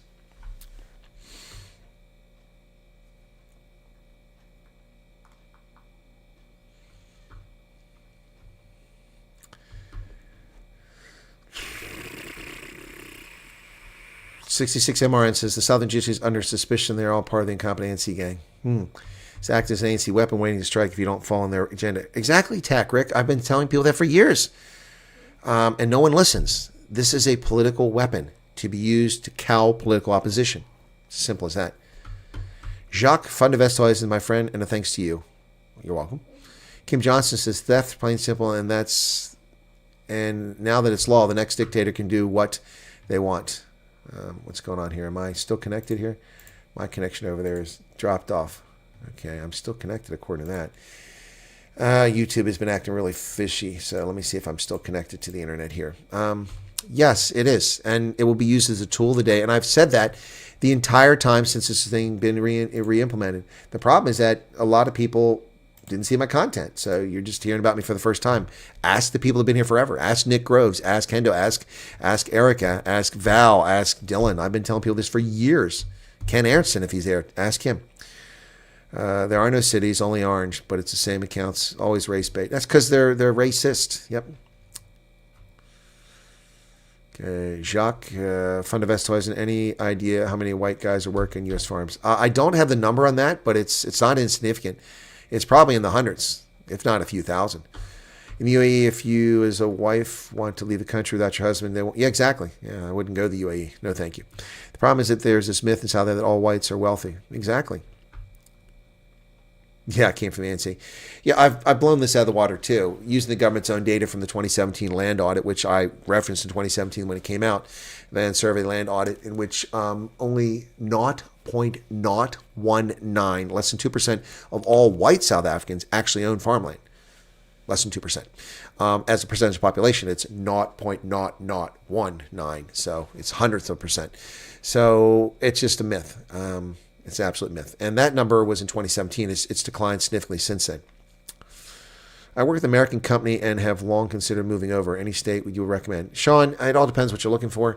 I'm only living in Pennsylvania because my last assignment in the Army was the War College, and I wasn't sure what I was going to do. I thought I'd go do another assignment, but they wanted to send me back to Africa Command. I didn't want to finish my career in Africa, in Germany, and then not have a home and have all my goods over there and some of the goods here in storage, and then have to move and find a job and pick a state to live in.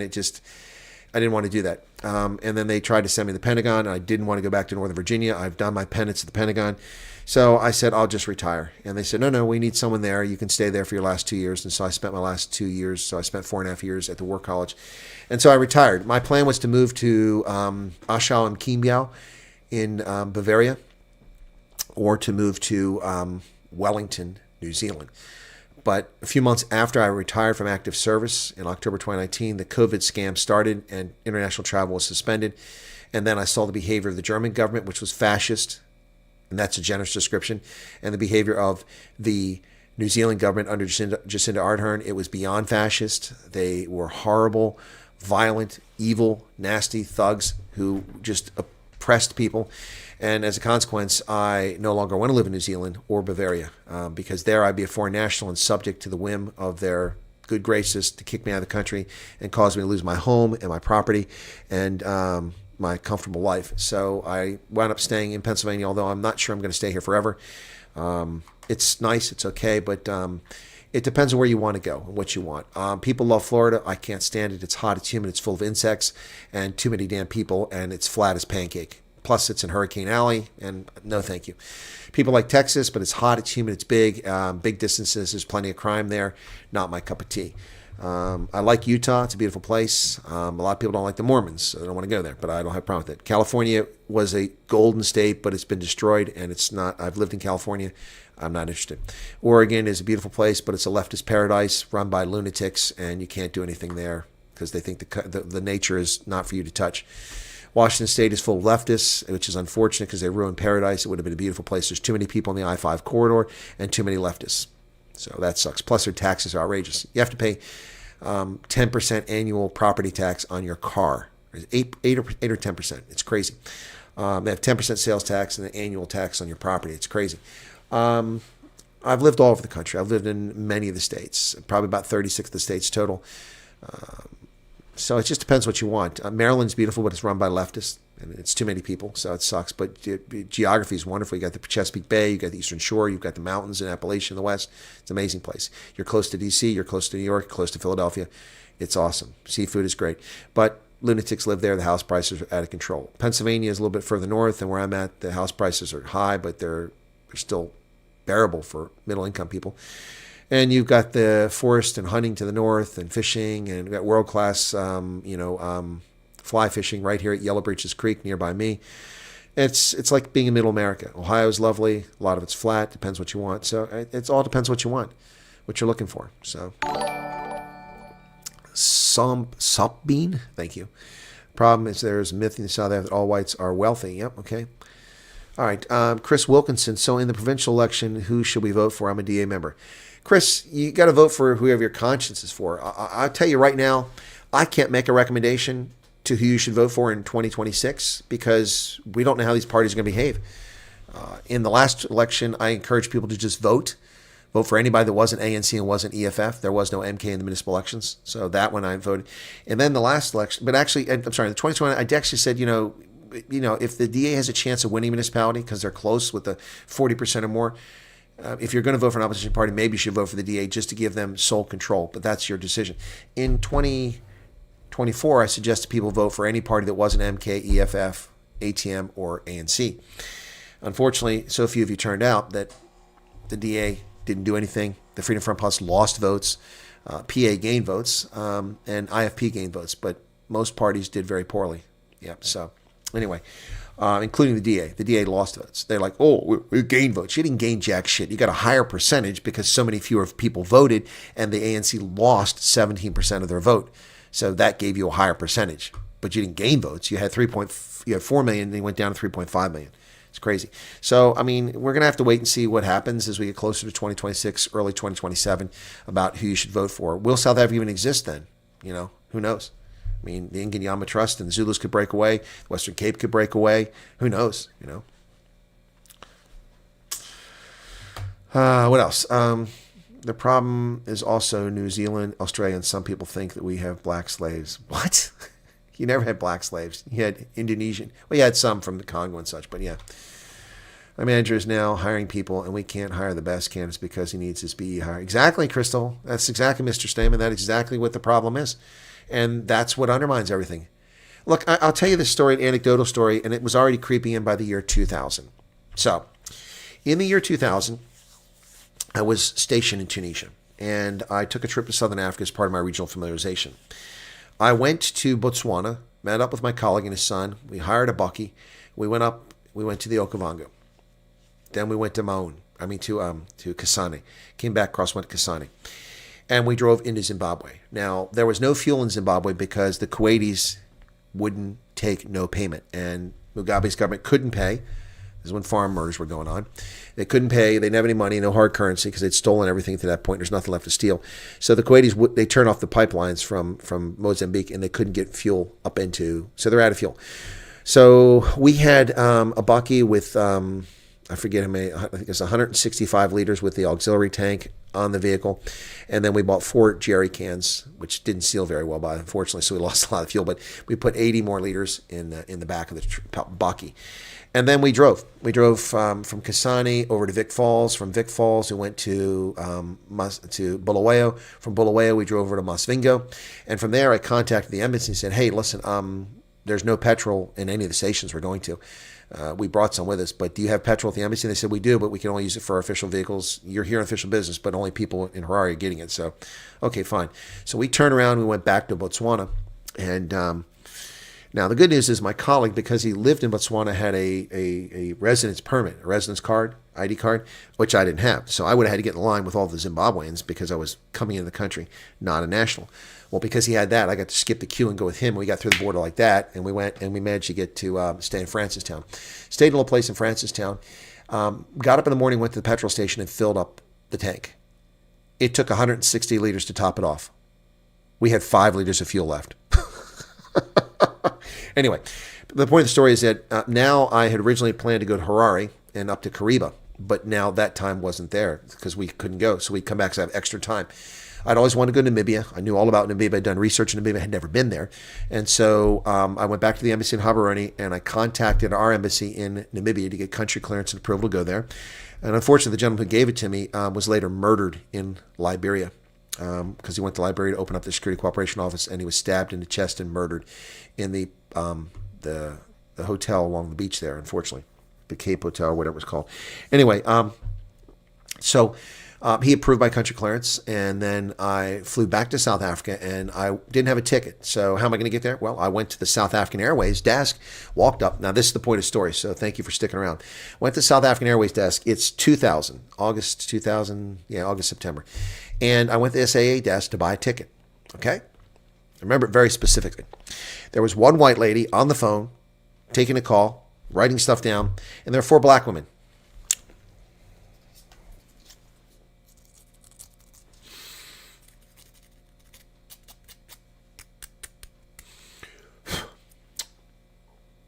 Chatting away, doing nothing. I stood there patiently. They could see me.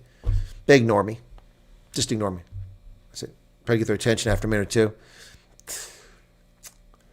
And they ignored me. The white lady saw me. She's like, okay, put her hand up like she's coming. She hung up the phone. She started to get up. The phone rang again. She picked it up. They didn't answer the phone. So I'm there for like 15, 20 minutes, just ignoring me. They were just racist pigs. Lazy shits, too. So she finally was able to get away from the desk, came over to me after about 15 minutes or something like that, and she helped me. She said, how can I help you? I said, well, I'd like to go to Windhoek. I need a round-trip ticket. Can I purchase it here? Yeah, you can purchase it here. She said, I'm sorry you had to wait so long. I said, no, thank you. Clint, thank you for subscription. And while they stood there and chewed their cuds and, and fluffed their nails and ignored customers, there was no one else behind me. It was an odd hour. And so I booked my ticket, and I said, well, why couldn't those ladies help me? I said, well, they're new here, and I have to train them, and then I'm going to be fired. Never saw the lady again. I went back to that counter many times in the years after that. Yeah. So she was working herself out of a job to hire incompetent patronage hires. Yep. And you wonder why SAA is a dodo bird. Much land is also unused for farming. Only 13% of South Africa's land surface is suitable for crop farming. 13%. 13%. I know people personally who have done the program for 3 years and now somehow taken their whole family over. Okay, well, that's news to me. I don't know that. I'm unfamiliar with that, so I'm not an expert on it. I just know that the program exists. I'm shocked that the families can come over. That's not how the program is designed. I wonder if they're cheating or something's going on, but I wish them well. Interesting. We never had black slaves. It's like old movies with the gangsters. They will make you an offer. You cunt, refuse. Okay. Thanks for giving us, me and a lot more white South Africans, opportunity to work in the U.S., especially farm work. Well, thank you, U.S. Yeah, well, I mean, the expertise coming from South African farmers is brilliant. They make great farm managers, and it's fantastic. It's a shame, though, that they can't farm in South Africa. Anne Marie says, woke up, sad news from here in town. Family murdered by mother, mom and 2 children in ICU, but the baby didn't make it. So the mother murdered the baby and tried to, murder-suicide? Sorry to hear that, Anne Marie. It's terrible. White folks, black folks, brown folks, what happened there? Okay, defensive systems activated, says Dave. What are you talking about? Pendulum is the same bloke probably using a VPN. I don't see anybody named Pendulum. Don't see anybody named Pendulum in the chat if that's what you're trying to tell me. Okay.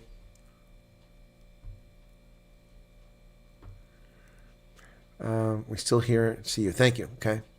Even if Cyril doesn't do anything when he gives up his power, the issue is what the next person will do. Okay. Loki's are okay. Dave says, good night. Good night to you, Dave. Whites and Southern have to work extra hard. Yep. Okay.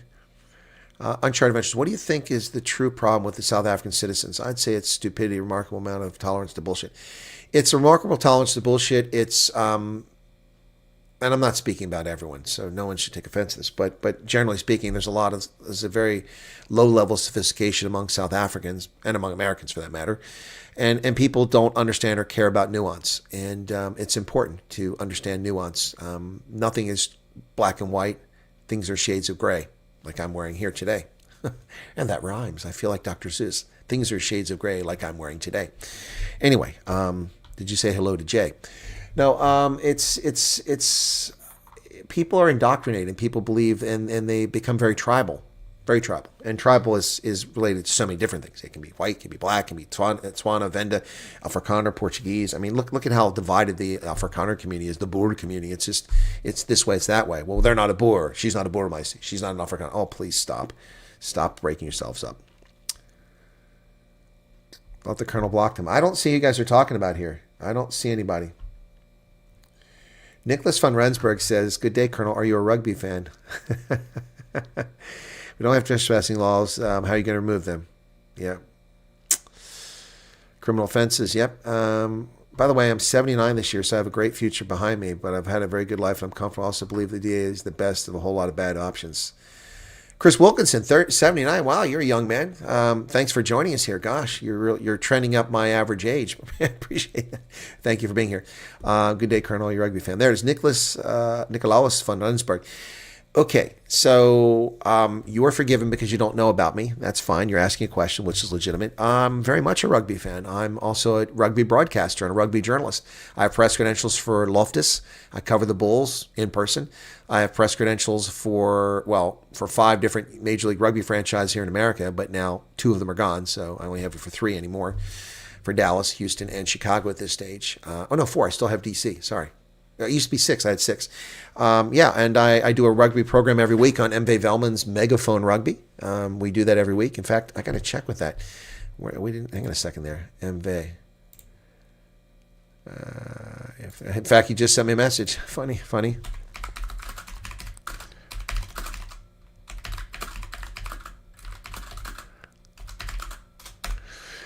Okay, sorry, let me message him. He wants to postpone to next week. Yeah, so he sent that to me 10 minutes ago. Yep. Anyway, people are sending me voice notes, some really long ones here. Yeah. Anyway, so yeah, I also to answer your question, Nicolaus. So I have Rugby Senate. That's my brand. I guess. Hang on a sec. Here, let me find Rugby Senate. There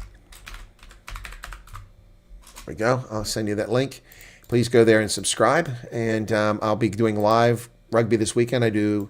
I cover Curry Cup, all Springbok Test matches, Eagles matches if I can get them. And then I also cover URC for all South African sides. And I do cover some Six Nations. This weekend I covered all 3 games, but usually I focus on Scotland and Ireland for the Six Nations. I used to cover sevens. I went to the tournaments in Vegas and in London. Neither city has them anymore, so I don't go to those. Plus they've ruined sevens. The HSBC sevens has been destroyed by World Rugby because of their stupidity and their juvenile behavior and putting all the tournaments in Spain. Nobody wants to go to Spain. And then I also went to the Sevens World Cup in San Francisco in 2018 and in 2023 for the 2022 in Cape Town. So yeah, I'm a rugby fan, very much so. And there's the link. So if you want to check it out, that's my link. What? I thought I put in more than once. I only see it there once. So that's the Rugby Senate. Please become a subscriber over there. And yeah, you might see me when I go to Loftus. It's kind of cool because a lot of people know who I am. And so I wander down onto the field, during the game, take pictures of the warm-ups and such. And I always get, hey, Colonel, hey, it's Chris. And people take selfies with me. It's so cool. I feel like a celebrity. It's kind of neat. On the 7th, it's supposed to be on the 6th, Anne-Marie. It's scheduled for the 6th. Did I miss something? Let me just double check. In fact, I've got the State of the Nation. Where's it at? I had it up here earlier. Let me see if I've still got it. Where's it at? The website. I'm not finding it. Shoot. But hang on a second there. I've got the screenshot. Where did I put that at? There it is. State of the Nation address. You're saying the 7th. It's on the 6th at 7 p.m. Did it get changed? Did it get changed when I wasn't looking? You only have 4 hours sleep left. What are you talking about? Arthur Fraser accused Ramaphosa of failing to report to theft. Yes, Halba, I know. I covered it. There are dozens of videos talking about it, and I've also exposed it. The parliament said that Ramaphosa committed no crime. That's a lie. What the parliament, run by the ANC, decided was that he had not violated ethics standards for parliament. But they didn't clear him of criminal charges. They just haven't charged the guy. White South Africans kept voting in the racist National Party, overlooking the PFP who voted in who wouldn't be sitting where we are now. I have no idea what you're talking about. PFP, who's that? Okay. She's a black single mom. Did not want bombarded group questions. Oh, the story's unfolding. Thank you for that. Yeah, so Nicholas, did I answer your question? Thank you. I will definitely be watching your channel, and thank you for your political insights. I've been enjoying your live streams. Well, thank you for that. I appreciate it. And thank you for subscribing. I'm very, very grateful. Look, I can't express my gratitude enough. It's okay, I'll say this right now. We have 144 people here right now. Those who've been here for a long time. Nick has been here a long time. Anne-Marie Nell is the one that told me that my original channel disappeared when they censored it. So Charles has been here for a long time. I will tell you this. It's incredibly frustrating to put out insightful, cogent, prescient, predictive analysis and objective news reporting on a daily basis and make videos for so long without much return on investment of my time, so to speak, not money necessarily. And I have grown dismayed at times in the past where on occasion I've thought about just not doing this because I could be making a shitload of money. A shitload of money. I'm sorry if that offends people this hour of the day, but I can charge an astounding amount of money for my skill set if I want to. And I can go out and hustle for the work as a contractor. But as it is, I just let the work come to me and I turn a lot of it down so I can do this. And I don't get rewarded for it financially. So I don't mind not being rewarded for it financially, but it is frustrating when you are telling people these things and you're trying to tell the world, America and South Africa, what's really going on, not just in South Africa, but around the world and around Africa. And YouTube does this to your content. They hide your content. And, we were struggling there for a while several months ago where at most I was getting 50 to 75 people on a live stream. Now we're getting, at this hour unannounced, we got 150 people showing up. And then I've had several broadcasts with 600 and 700 people in recently. And that's just awesome. It reminds me of the good old days before they censor my channel. So the recent breakthrough of whatever the algorithm is or the censorship or whatever, it's got to be censorship because I'm using different thumbnails. I'm using different hashtags. I'm using different subjects. And we're still getting great return on investment of time and effort here. It's been very encouraging. So I'm really grateful that you guys are here. And thank you so much for that. I do absolutely, really appreciate and cherish the support. I mean, I've been abused and attacked by people on the left and people on the right. I mean, I've been called the so-called colonel. I mean, it's a matter of public record. Go look at my LinkedIn. You know, he's not really a colonel. Really? I've got the receipts. You know, what does he know? He's white. Okay. What does he know about being poor? Well, you don't know anything about me. You don't know how I used an outhouse and fetched water from a cistern and went to university on full ride financial assistance because I was dirt poor. I've also learned and taught, and you know, what does he know? How can he commit? Well, and I got attacked by this self-loathing, hate-wanking black supremacist back in 2020. Because I always introduced myself on the channel, telling people about myself because they were learning about me. And he went on Twitter and he said, "This guy's a fraud. You know, he claims to speak languages, and the only word he knows is Sawabona." I never claimed to speak Zulu. In fact, I've been very clear about it. The only word I know in Zulu is Sawabona, which means I see you. I know that. In fact, I just did a video about Dudizile Zuma Sambudla and said Sawabona. About her terrorism trial. Anyway, and I've been attacked on the left by white liberals and black supremacists in South Africa who try to target my content and me personally. I've been followed by state security services. They don't think I know that, but I've been trained in counter surveillance, and so they weren't very good.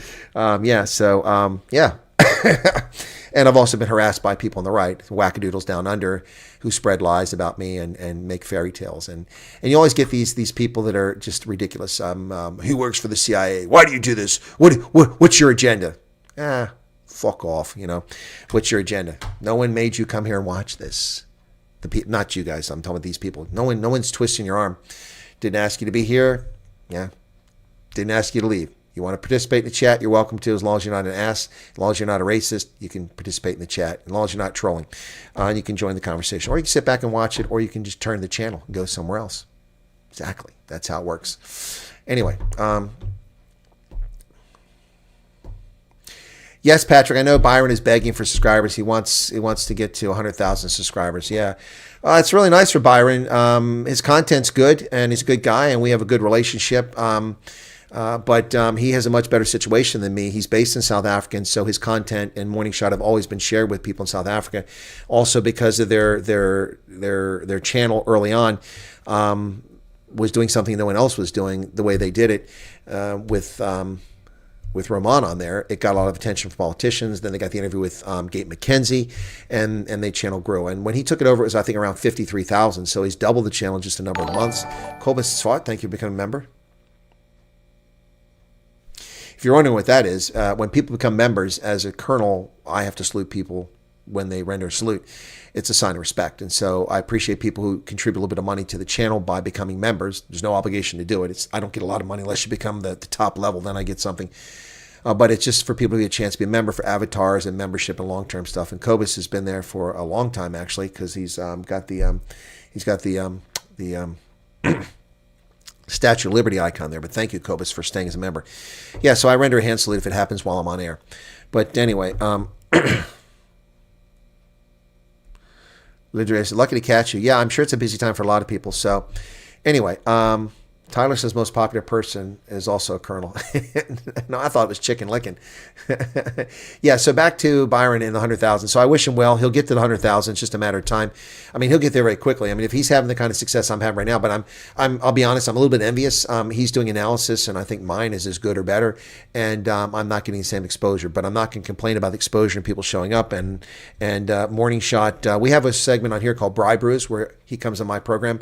I've interviewed him there at his business in PE, and he's come on my program. We used to do it periodically, and we just did it recently. And we have a good conversation. And he does great content. So he's going to get to 100,000 and get his little silly plaque from YouTube. I'm a long way from that, but I'm still overcoming the censorship. But we've been growing by leaps and bounds the past 2 weeks, especially last week. So thank you all for joining us. Like Morning Shot, Roman was running up a Byron is a real pain and irritating. Yeah, it's funny, Moon Dancer, because you say that, but he's doubled the number of subscribers and he's setting records for the channel for viewership for videos. I mean, he's getting views on videos that Ronaldo was getting back in the day, hundreds of thousands now. So my video explaining the entire U.S. relationship and why the ANC was putting it in jeopardy, which happened before Trump put turned off the aid. He did one as well. His has at least 300,000 views. Mine has 177,000 views. But all things being equal, his channel is 5 times the size of my channel. Now 4.5 times because I've gained subscribers. 4.5 times. And so all things being equal, he should have 600,000 views. Ellie says, kind of off note, but what is Lieutenant Colonel? Oh, okay. So it's Lieutenant Colonel called Light Colonel sometimes. So the way it works is in most militaries, you have a second lieutenant. For the Army, Navies are different. You have ensigns and then lieutenants and captains. So put the Navy out of your mind. They're a little crazy.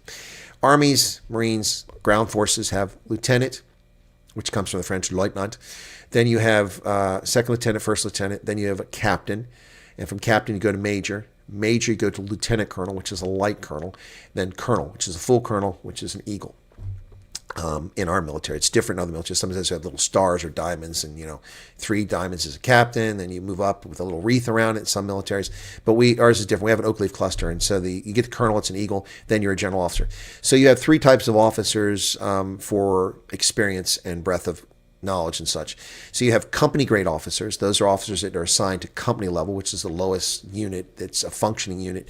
You have subunits of platoons and teams and squads, but you have a company level officer. That's lieutenant, first lieutenant, and captain. Those are company grade officers. Then you have field grade officers, which is a big step up, and it requires higher education, more experience, more responsibility. Field grade officers are major, lieutenant colonel, and colonel. And then you have general officers who are not specialists, but generalists in theory, but they typically still work in their fields, and that's a general officer. So then you have a brigadier general, a major general, lieutenant general, and a general, just a flat general. So that's company grade, field grade, and general officers. The general officers in our military, their careers are managed. Colonels, like I was a full colonel, your assignments are done by the people who do generals. You're treated as a general, even though you're not paid as one and you don't have the rank, but that's how they handle you. And so it's a smooth transition for those who become generals. So my assignments were done by the general officer assignment branch. Yep. So does that answer the question? If colonels are ranked below full colonel, we don't have that. No, lieutenant colonel. Yeah, you have a commandant. Well, commandant comes from the French. Commandant is French, spelled with a C. And so that means major. Yep. The Dutch got it from the French, and you brought it from the Dutch. Yep. So commandant. Yep. Lieutenant colonel, major, commandant, lieutenant colonel. Yep. Yep. You're very welcome, Evie. My pleasure. I'm happy I can answer that. What else we got here? I don't understand why people attack other people and they don't like their opinions. Exactly. Because people are just nasty and evil. Nasty and evil. I mean, the people who attack me from down under, I never attacked that channel. In fact, I was neutral and agnostic. But there's some very spiteful, evil people who just are miserable in their life and they want to make other people miserable. And it's the same thing with the nonsense that people misbehaving on social media. It's just people can be so nasty. It's just terrible. Let's check in on the Independent Online. See what's going on there.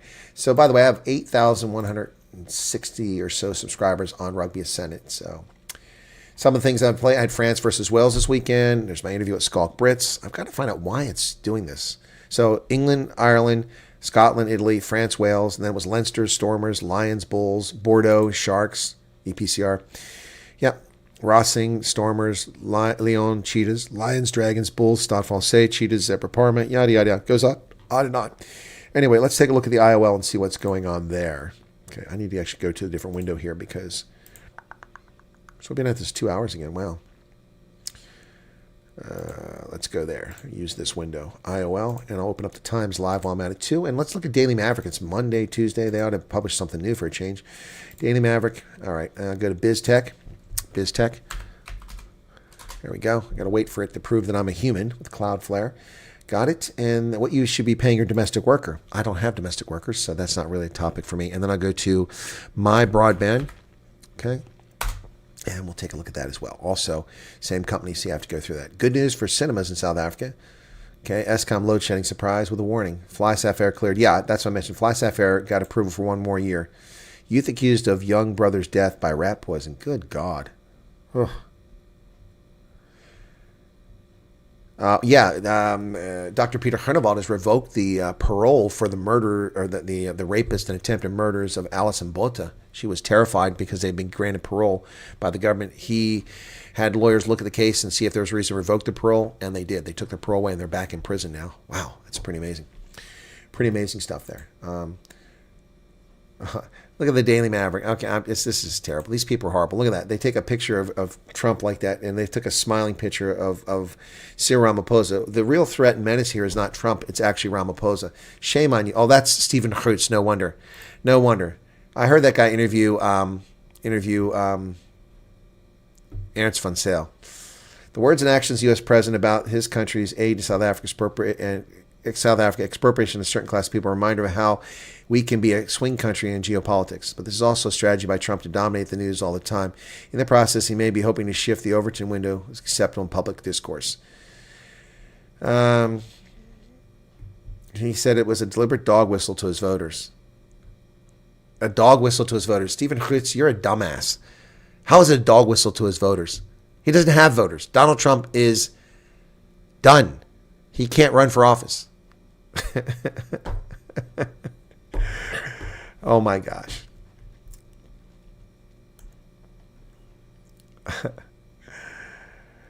Oh my goodness.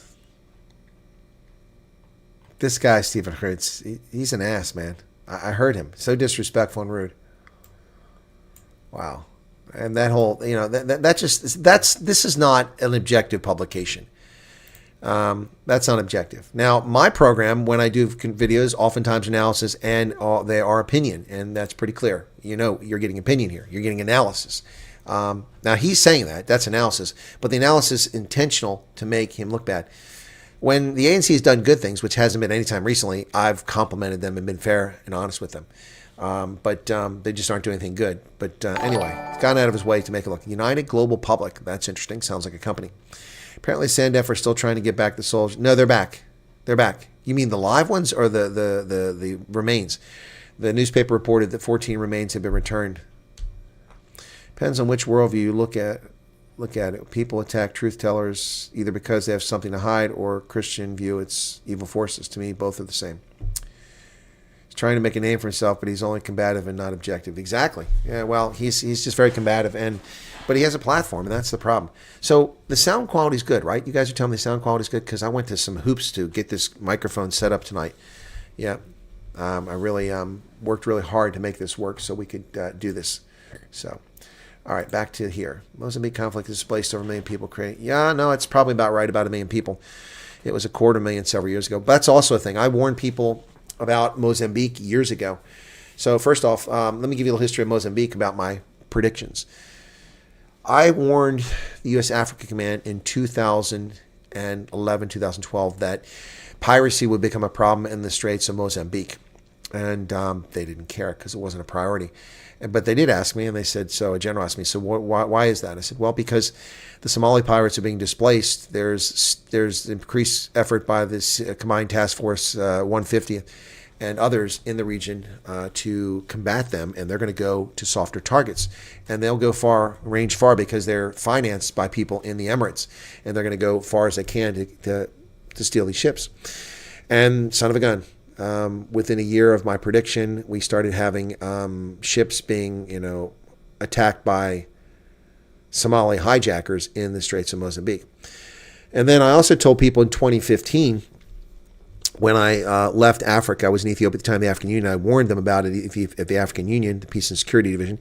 And then I was at the War College, and I warned my students about it. And I said, you are going to see a growing insurgency in Cabo Delgado province, because I'd seen indications there was a problem there. Governance I knew was an issue, and service delivery is non-existent. So I said, you're going to see this. And I warned people, and it was ignored for years. SADC ignored it.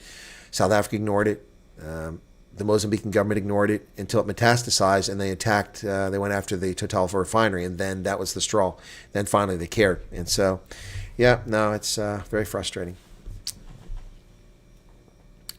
It's like the South African journalist who was with Al Jazeera interviewed Douglas Murray when he was in South Africa. He schooled her properly. I didn't see that. He used to read Daily Maverick. No, it's I would rather. Yeah, well, CyberEgg's Daily Maverick used to be a very good publication.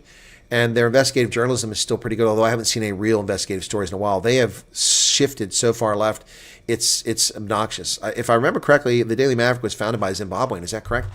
But whether it was or not isn't germane. But the real issue here is it used to be objective. I used to say it was the best newspaper in South Africa, but it's gone to shit. News 24 is a propaganda outlet. It's Koos Becker's money machine. It does report news, but it's so the editors are so pathetic there.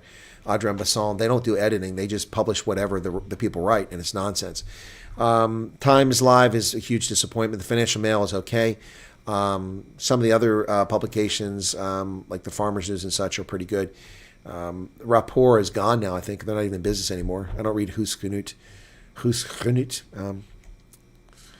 It's like what else is radical Islamists may come over our borders. They're not coming over your borders, Haba.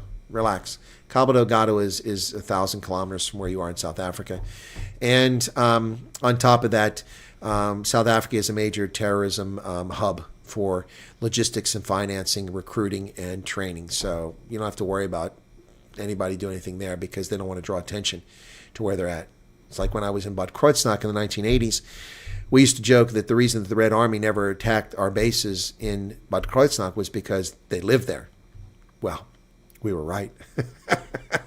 After the wall came down, they started discovering the hideaways and the houses and the safe houses that the Red Army faction, the Rote Armee faction, had, the Bader-Meinhof gang, and Bad Kreuznach was one of the places. In fact, where my friend used to live down just off the Na River, on the one side of the Na River, in his neighborhood, there was a place right down the street which was a safe house for the Bader-Meinhof gang. So that's why they never attacked anybody by Bad Kreuznach, because it was right off the main highway that goes north and south, and it goes north up the Rhine, it goes south down towards Switzerland, and so it was easy to get off there and disappear, and so they used it. So same thing with South Africa. Doesn't mean there's no terrorism in South Africa. It just means that these people aren't going to draw attention to themselves. And that's why South Africa's been graylisted for financial transactions, because of money laundering and terror support. Thanks for your daily updates and live streams. Been sub since 2022, but never comment until today. Salutes to you. I hope you get some real rest soon.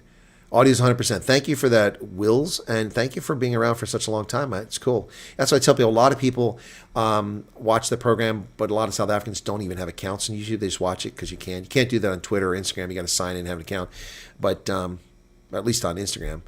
But here on YouTube, you can watch whatever. But I don't get credit for the views, and I don't get subscribers, so I do appreciate. I mean, don't worry, you're being tracked anyway. So if people want to find you, they'll find you. Integrity and objectivity have been long abandoned journalism today. Yep. All right. Sedgefield's here. Hey, what's going on, man? All right, cool. 126 people, 167 likes, a little bit of super chat money, and a new member. Actually, a renewed member. And there's Adi Kutsia. So I want to take a look really quick at what's going on, if we're doing okay on content here before I wrap up, because I need to get a little rest here. I get a few hours sleep and then get up again in the morning, because I got early broadcast tomorrow. I've got 10:30 my time, which would be 5:30 your time. Yep. And then we'll go, no, not 5:30. Yeah. No, wait. 5:30, and we'll go till 7. And then I'm Ronaldo Wednesdays with the Colonel. Yep. So the one I did earlier, how's that doing? It's doing okay. I thought it would be better than this. The minerals one, that's at 4,000. I guess I'm getting greedy. I'm expecting to have big videos every time. The one from yesterday, Ramaphosa talking to Musk, that one's picking up about 2,700 per hour, almost 50,000 on that one, so that's cool. And my Big Daddy from a while back hasn't hit 180,000 yet. It's really slowed down. I was hoping to get 180,000, so it's only getting about 45 per hour. It must be people that missed the gravy train before. Anyway, yeah, so you're saying that someone said earlier that Byron's begging for subscribers. Yeah. If you're not a subscriber here, you should go check that out too. Morning Shot. Pumlani, you guys have been going on. What do you mean? Johan Boykes. So strange. People keep playing the racial law, but I get blamed, and I was not even born. Johan Boykes, that's the point I've been making all along. Over half of South Africa's population was born after the end of apartheid. Have only never known one form of governance, the African National Congress. Blaming them for something that their forefathers did is nonsense. It's nonsense.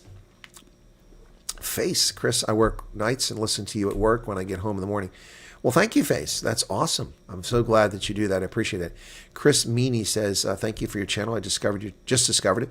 Glad about the international exposure and press, how that was getting. Please keep it up. Well, you're very welcome, Chris. And when I come back, you're welcome to attend one of the meet and greets if you'd like to come. And it looks like this time, if we have kind of surge that we're having lately, I may wind up doing some speaking engagements to the public, which we'll see. I usually speak at the Reformation Society in Rondebosch. I usually give a lecture there every time. And so we'll see what happens. I think the next time people are really going to want to talk to me because of Trump. Yeah, 2 hours and 20 minutes. Oh, that's nothing, man. When Trump announced that he was cutting off future assistance to South Africa the night before, I was up for 3.5 hours. Then I went on to the Gareth Cliff show and did 45 minutes on there. Then I started another broadcast for 2.5 hours. As soon as I finished that, it was 3:18 in the morning, and I was going to go to bed. And then I had missed a phone call from Biz News, and so I contacted them and said, "Hey, what's up?" And they said, "Can we get you on to talk about Trump?" And I said, "Sure." And so I waited 15 minutes or so. Then they came on. We did the recorded interview for Biz News, and then I went to bed after 4 and fell asleep at 5, got up at 7, and started all over again. And that's how it's been since 2 or 3 days before Trump became president. The news cycle just is... Bradley Forbes, thank you for subscribing. Yeah, the news cycle is just going like this. And so, I mean, I've got to get people the unfiltered news as best I can. And that's what I'm doing. And hopefully we get rewarded for it. So if we don't, we don't. Thank you, Trump, Musk, Chris, Rob, Ronaldo. What a time to be alive. It is, Pumlani. It's pretty interesting. And game is back. Public engagements would be cool. Yeah, well, in game I do meet and greets. That's a public engagement. I'm talking about going somewhere like at a university or a lecture hall and talking about a topic or being on a panel.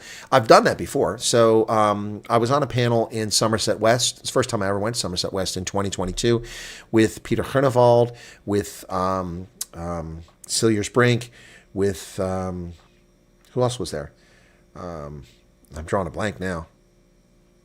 Athol Trollope was there, several people, and I was on the panel. I was the only non-South African on the panel, and I told people my thoughts and shared my views, and so it's pretty cool. And then Neil DeBeer was there that night, which was pretty cool. He wasn't on the panel, though. So that was pretty interesting. This is before Neil DeBeer kind of took off with UIM. And I've been on a panel with the Sightlanders up in Uppington and also in Pretoria. I've given lectures at a high school in Howick, and I've also speak at the Reformation Society in Rondebosch frequently. So yeah, I do those. Yeah, no, it's his second time going through chemo, Pumlani. Yep. Marie says, make comments on all channels with Colonel Wyatt so someone can get him on their radar. Yeah. No, thank you for Marie. I appreciate people sharing it. Sir Alfred Carbonara, whoever's behind that account, retweeted that Trump video, and it helped me get a lot of external views, so I appreciate that. It wasn't the only person. Someone else did it. If you've got a big social media presence, please mention my name, give links to my videos, and get people to watch it. I really do appreciate it. Shireen says, I hope you make it to Durban. Yeah, Shireen, I keep saying I'm not coming back to Durban, but I always come back to see you guys, every time. Durban is such a long trip. But my next trip to South Africa, I'm thinking it might be 6 weeks. Just saying, I'm thinking I might do a 6-week trip. I don't know if I can swing that, but I'll try it because I can only be gone for so long. But it'll be after my tax season, or during the end of tax season. Also be after my consulting gig, which comes a little bit early this year. So that would give me a little more flexibility to do Orania and come back to Durban. But I want to get to Uppington again too. So yep. I have been to Bloemfontein, Chris. I interviewed Nas Botha in Bloemfontein when he was still living there in the Grey Lodge, or guest house just across from Grey College. And then I got a tour of Grey College by the director there. Took me around, showed me Grey College, their facilities for rugby and everything. And I interviewed Nas Botha after that was over. We spoke for an hour and 45 minutes, and then I had to get in the car, and I almost ran out of petrol. God, I drove from Bloemfontein, and I was headed to Vanderbilt Park, and I got the first petrol station before Bloemfontein. It was the last. I mean, there aren't many hills coming that way, but there's slight elevations. I had the windows down, the aircon off, and I was in neutral, rolling down hills, praying I wouldn't run out of petrol. And I pulled in that station, I filled up the tank. And then I went to Vanderbilt Park, and I met up with Monty Jackson, who then invited me to a bride that night. I had a meet and greet in Vanderbilt Park. It was a pretty good one. We had the meet and greet there. Then I went to this. I don't usually drive at night, but it wasn't that far, so I went to the Bry. Fantastic time. Danny van der Westhuizen was there, and Monty Jackson. We had a good time. And then from there, I went on to the next spot. So yeah, pretty cool stuff. But I've been to Bloemfontein's also a long trip. I'd have to have a good reason to come down there. So Roger Digton, welcome to you. Thank you for your subscription. So, do I think Fetterman can become a Republican? I think Fetterman's a wackadoodle, and I have no confidence or trust in him whatsoever. Just because he happens to be doing things that people on the right like at the moment, don't trust the guy. The guy's not stable. He's not there. Maybe he's recovered now from his strokes, but he only worked 40% of the time when he was lieutenant governor. We were cheated as Pennsylvania residents. Woke up at 6 a.m. to watch Gareth Cliff, fell asleep. So appreciate my later mornings, my days off. I always rewatch. Thanks, CyberX. Appreciate that. Hey, Holden, how's it going? Why don't you rent a car in Kimberly and go to Orania? Patrick, I have to get to Kimberly. Kimberly's in the middle of frickin' nowhere, too. When I lived in Habaroni, I went through Kimberly and then down to Bloemfontein to watch the Tri-Nations. I was at Mornay Sten's first game ever when he scored all the points in that game at Bloemfontein against the All Blacks. Yeah, I was there. I've never seen so many Afrikaners in one place in my life. It's the first time I was in Bloemfontein. No, it's the second time I was in Bloemfontein, yeah. Shireen says, we love you so much. Well, Shireen, I love the loyal viewers, and I love the engagement. Shireen, you're here. Who else is here that's been to one of my meet and greets? Do I not give you guys my all? Do I not give you all my time, and I go out of my way to schedule these things? And even when no one shows up, I've had a few of those. And I answer questions as honestly and truthfully as I can and share. We do selfies. We exchange things. Do I not do that each and every time? And I really try. Yeah, at least that's my view. If you disagree, you're welcome to disagree, anybody in the chat. But look, to me, it's important, it's important. And I got to say that that was always my intent. But when I went to South Africa back as doing this for the first, hey, Freelance Kate, for the first time in 2022, and I went to Uppington, I felt like I was a celebrity, the way people treated me. It was really super cool. And it kind of spoiled me a little bit, but I have a very small ego, so I got over it quickly. But the Sidelanders met me at the airport, took me to, and I met someone who's now a very good friend of mine, and he was driving me around. He's a colonel too, but he drove me around, took me to the hotel. We met up with Vainant there, and then checked in the hotel, and they took me around a little bit, and then we had that event that evening. Or was it the next morning? Anyway, maybe it was the next day. Anyway, we had the event, and at the event, people just came up to me, and they were so excited to meet me and shake hands and take pictures with me. And some people gave me super chats. They didn't have to go through YouTube to do it. That was pretty cool. So I wasn't there to get money, but people were handing me a little bit of money, which was nice. It helped me have some rand in my pocket. And I signed autographs. People asked me to autograph stuff. That was super cool, man. Super cool. Patrick says, seen you twice by chance at Cape Town Airport, and then meet, greet, and Ronaldo and PE. Yeah, Patrick. There were a couple people. I've been seen at the Cape Town Airport more times than I can count. It's amazing. I've been met by someone coming back from Australia there. It's amazing. It's amazing. The funny thing is that when I flew back the first time in 2022, when I had 23,000 subscribers on the old channel, it was gone. I had the new channel, this one here, and I didn't have that many subscribers. And I went and did the trip in 2022. I think I had like 5,000 or 6,000, maybe 7,000 at that point on this channel. And I went back. When I got on the plane in Chicago, was it Chicago? No, it wasn't that trip. No, it wasn't the first trip. It was another one. I got a plane in Atlanta. That's what it was. I got a plane in Atlanta, and there were like half a dozen people on the plane who knew me from my broadcasting. It was like really wild. So I got on the plane. I was one of the earlier people on, and I got seated because I paid extra for legroom. And someone was saying something to me, and they said, "What are you doing?" I said, somehow the conversation, like, I do broadcasting now. I retired from the Army. And I said, "Yeah, people seem to know me in South Africa. You know, it's interesting." And they're like, yeah. Like, this guy's talking out his ass. He doesn't know what he's talking about. And I said, no, I said, it's funny. I said, my last trip here, that's what it wasn't the first trip. So my last trip here, people came up in the street and recognized me. I didn't even know who they were. It was really interesting. And, you know, they're like, this guy's full of himself. He doesn't know what he's talking about. I was just being honest. And then people come on the plane and go, hey, it's the Colonel. Like 10 minutes later. Chris, you going to South Africa? I didn't know you were going. Where are you going? I said, everywhere. And then a couple minutes later, that guy sat down and a couple came in. Hey, it's Chris Wyatt. Look at this. It was so funny. It was so funny. I loved it. Anyway, it's really humbling, though. It's really cool. Anyway, yes, Shireen says, I do go out of my way. Yes, I do. I certainly try. Yura VN says, thank you for all you do. Much appreciated. You're very welcome. Do we know how the phone call went with Ramaphosa? No. I reported on it, but the media hasn't given us the details. I don't think it's been shared. Chris Holmes says, yep, Chris, my COVID lockdown therapy here in Melbourne. Yeah, well, you were my source for the protest. That was fun. I enjoyed that. By the way, how's your daughter doing? Had no idea you were around the corner when I met the Colonel. Oh yeah, that day. Yeah, that's right. Yeah, that's look. Okay, I got to share something before I go to bed here, folks. This one here. So I felt very badly. Okay, Nick lives in I mean, it's not a state secret. He lives in the Eastern Cape, and he had been to the meet and greet, if I recall correctly, the one we did in PE. But he wanted to link up with me, and he wanted desperately to give me a beret from a family member who served in the Second World War. It was very kind of him. But I was in the Western Cape and was staying in the saddle between Stellenbosch and Franschhoek. Where's that place I always stay? I can't think of the name right now. It's a vineyard there. Anyway, I was staying there, and Garrett knows if he's here. What's the name of that place? I'm drawing a blank right now. Zorgfleet. There it came to me. Think of the James Bond movie, Mr. Zorg. Zorgfleet. So I was staying at Zorgfleet. And Garrett and I had been doing some things in Somerset West and down at the airfield, stuff like that. Anyway, and he came up there. Well, Nick was in the Western Cape. His brother passed away, if I recall correctly. He had to settle his affairs and such. But he came to settle him because he wanted to see me, and I didn't know that. And he linked up and said, hey, where are you at? And I said, well, I'm here at Zorgfleet. So he came over to Zorgfleet. Craig Bakke Hansen, thank you for your subscription. And I only had a little bit of time to spend with him. I felt so guilty.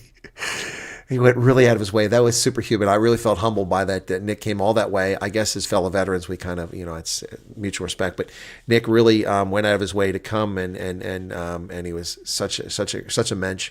So that was really, really cool. I'm kind of tearing up. Sorry. Chris says, good. Thank you for asking. Nah, it's my pleasure, Chris. Look, the British and Irish Lions series is later this year. I'm going to try to see if I can get tickets to Perth and maybe Melbourne and come there. So I'll let you know, Chris, if that's the case. I think the best way for me to go is to fly to LA and go that way. Otherwise, it's going to be outrageously expensive. But let me check into that. I wanted to go to the British and Irish Lions series in South Africa, but they wouldn't let any fans be there, so I got shut out of that. But so if I can come, I'll let you know. Okay. Incredibly impressed how much more you know about our country's history than most of us were born here. Well, Moon Dancer, it's not just your country. I know my country's history. I know about European history. I'm a historian. I'm a political scientist. I'm an intelligence analyst, an officer, counterintelligence agent, a published author, a linguist, an economist, an energy industry analyst. Lots of things. And I used to be a dairy farmer, and now I'm a beekeeper. CyberEggs went to the meet and greet in Howick in 2022, I think, It was 2022. Friends of ours were saying they had known they would have come, but they don't watch your channel enough to keep up to date. CyberEggs, that was an epic one. We had a good time. That restaurant has moved. That location shut down. They moved out of the village a little further down. And the new location's okay, but I kind of like the old location. It kind of felt homely. It was right in the center of town. The last time we did it, some people came all the way down from the Mui River Plaza area. Mui River Plaza area. They came down from there to be part of it. I did a meet and greet there, and they had come to that one, but they arrived late. I set it up, and I was the only one there. It was kind of embarrassing. I was kind of felt bad, so I went to a different restaurant because they weren't there. And on that second visit to Howick, and then they actually showed up after I left, and I felt bad. So the next time we made sure they knew about it. They came, so they came. I think we had like 6 or 7 people in the last Howick meet and greet. So, but people have to pay attention. They have to watch this stuff. I put it out there. So, yep. And Sloth Puppy's here. Good to see you again. There's another one who's been with us from the very beginning, although he's been episodic, but Sloth Pup is with us very early on. Emily Hobhouse, Chris Wyatt. I have no idea what that means. Okay. All right. All right, folks. It's been 2.5 hours, and it is 3 a.m. It's time for me to get some rest. Thanks a lot for being here. Be sure to hit the like button. We got 182 of those. If you haven't done it yet, you're negligent. Get it done. And I'll be back on later today. On my news broadcast, we'll bring you the news. And if there's any breaking stories, I'll make a prepared video. Got to keep the momentum going. We're doing well in the momentum. We're approaching 30,000 subscribers. And with any luck, we'll get there today. I mean, it used to be, I'd say maybe in a couple months. But the way things have been going, we might make it today. So just taking a quick look here. Okay, YouTube's taking a long time to get this. So that still doesn't have Tuesday's date on there, so I have to wait. So, okay. All right, cool beans. All right, so we'll see you guys later on with 29,372, which leaves us 628 short of 30,000. Maybe we'll get there. All right, in New York City, lead prosecutor Letitia James is instructing hospitals and anyone who needs gender-affirming surgeries to disobey the Trump administration is going to find herself with a new attorney general facing federal charges. And I'm pretty confident of that. She's been abusing her position, and she's not going to be able to be protected because she doesn't have what's the word I'm looking for? Qualified immunity. She doesn't have qualified immunity for breaking federal law. So, all right. Yeah, Letitia James. You're in New York City. Okay. Thanks for sharing, man. All right. Good night, everybody.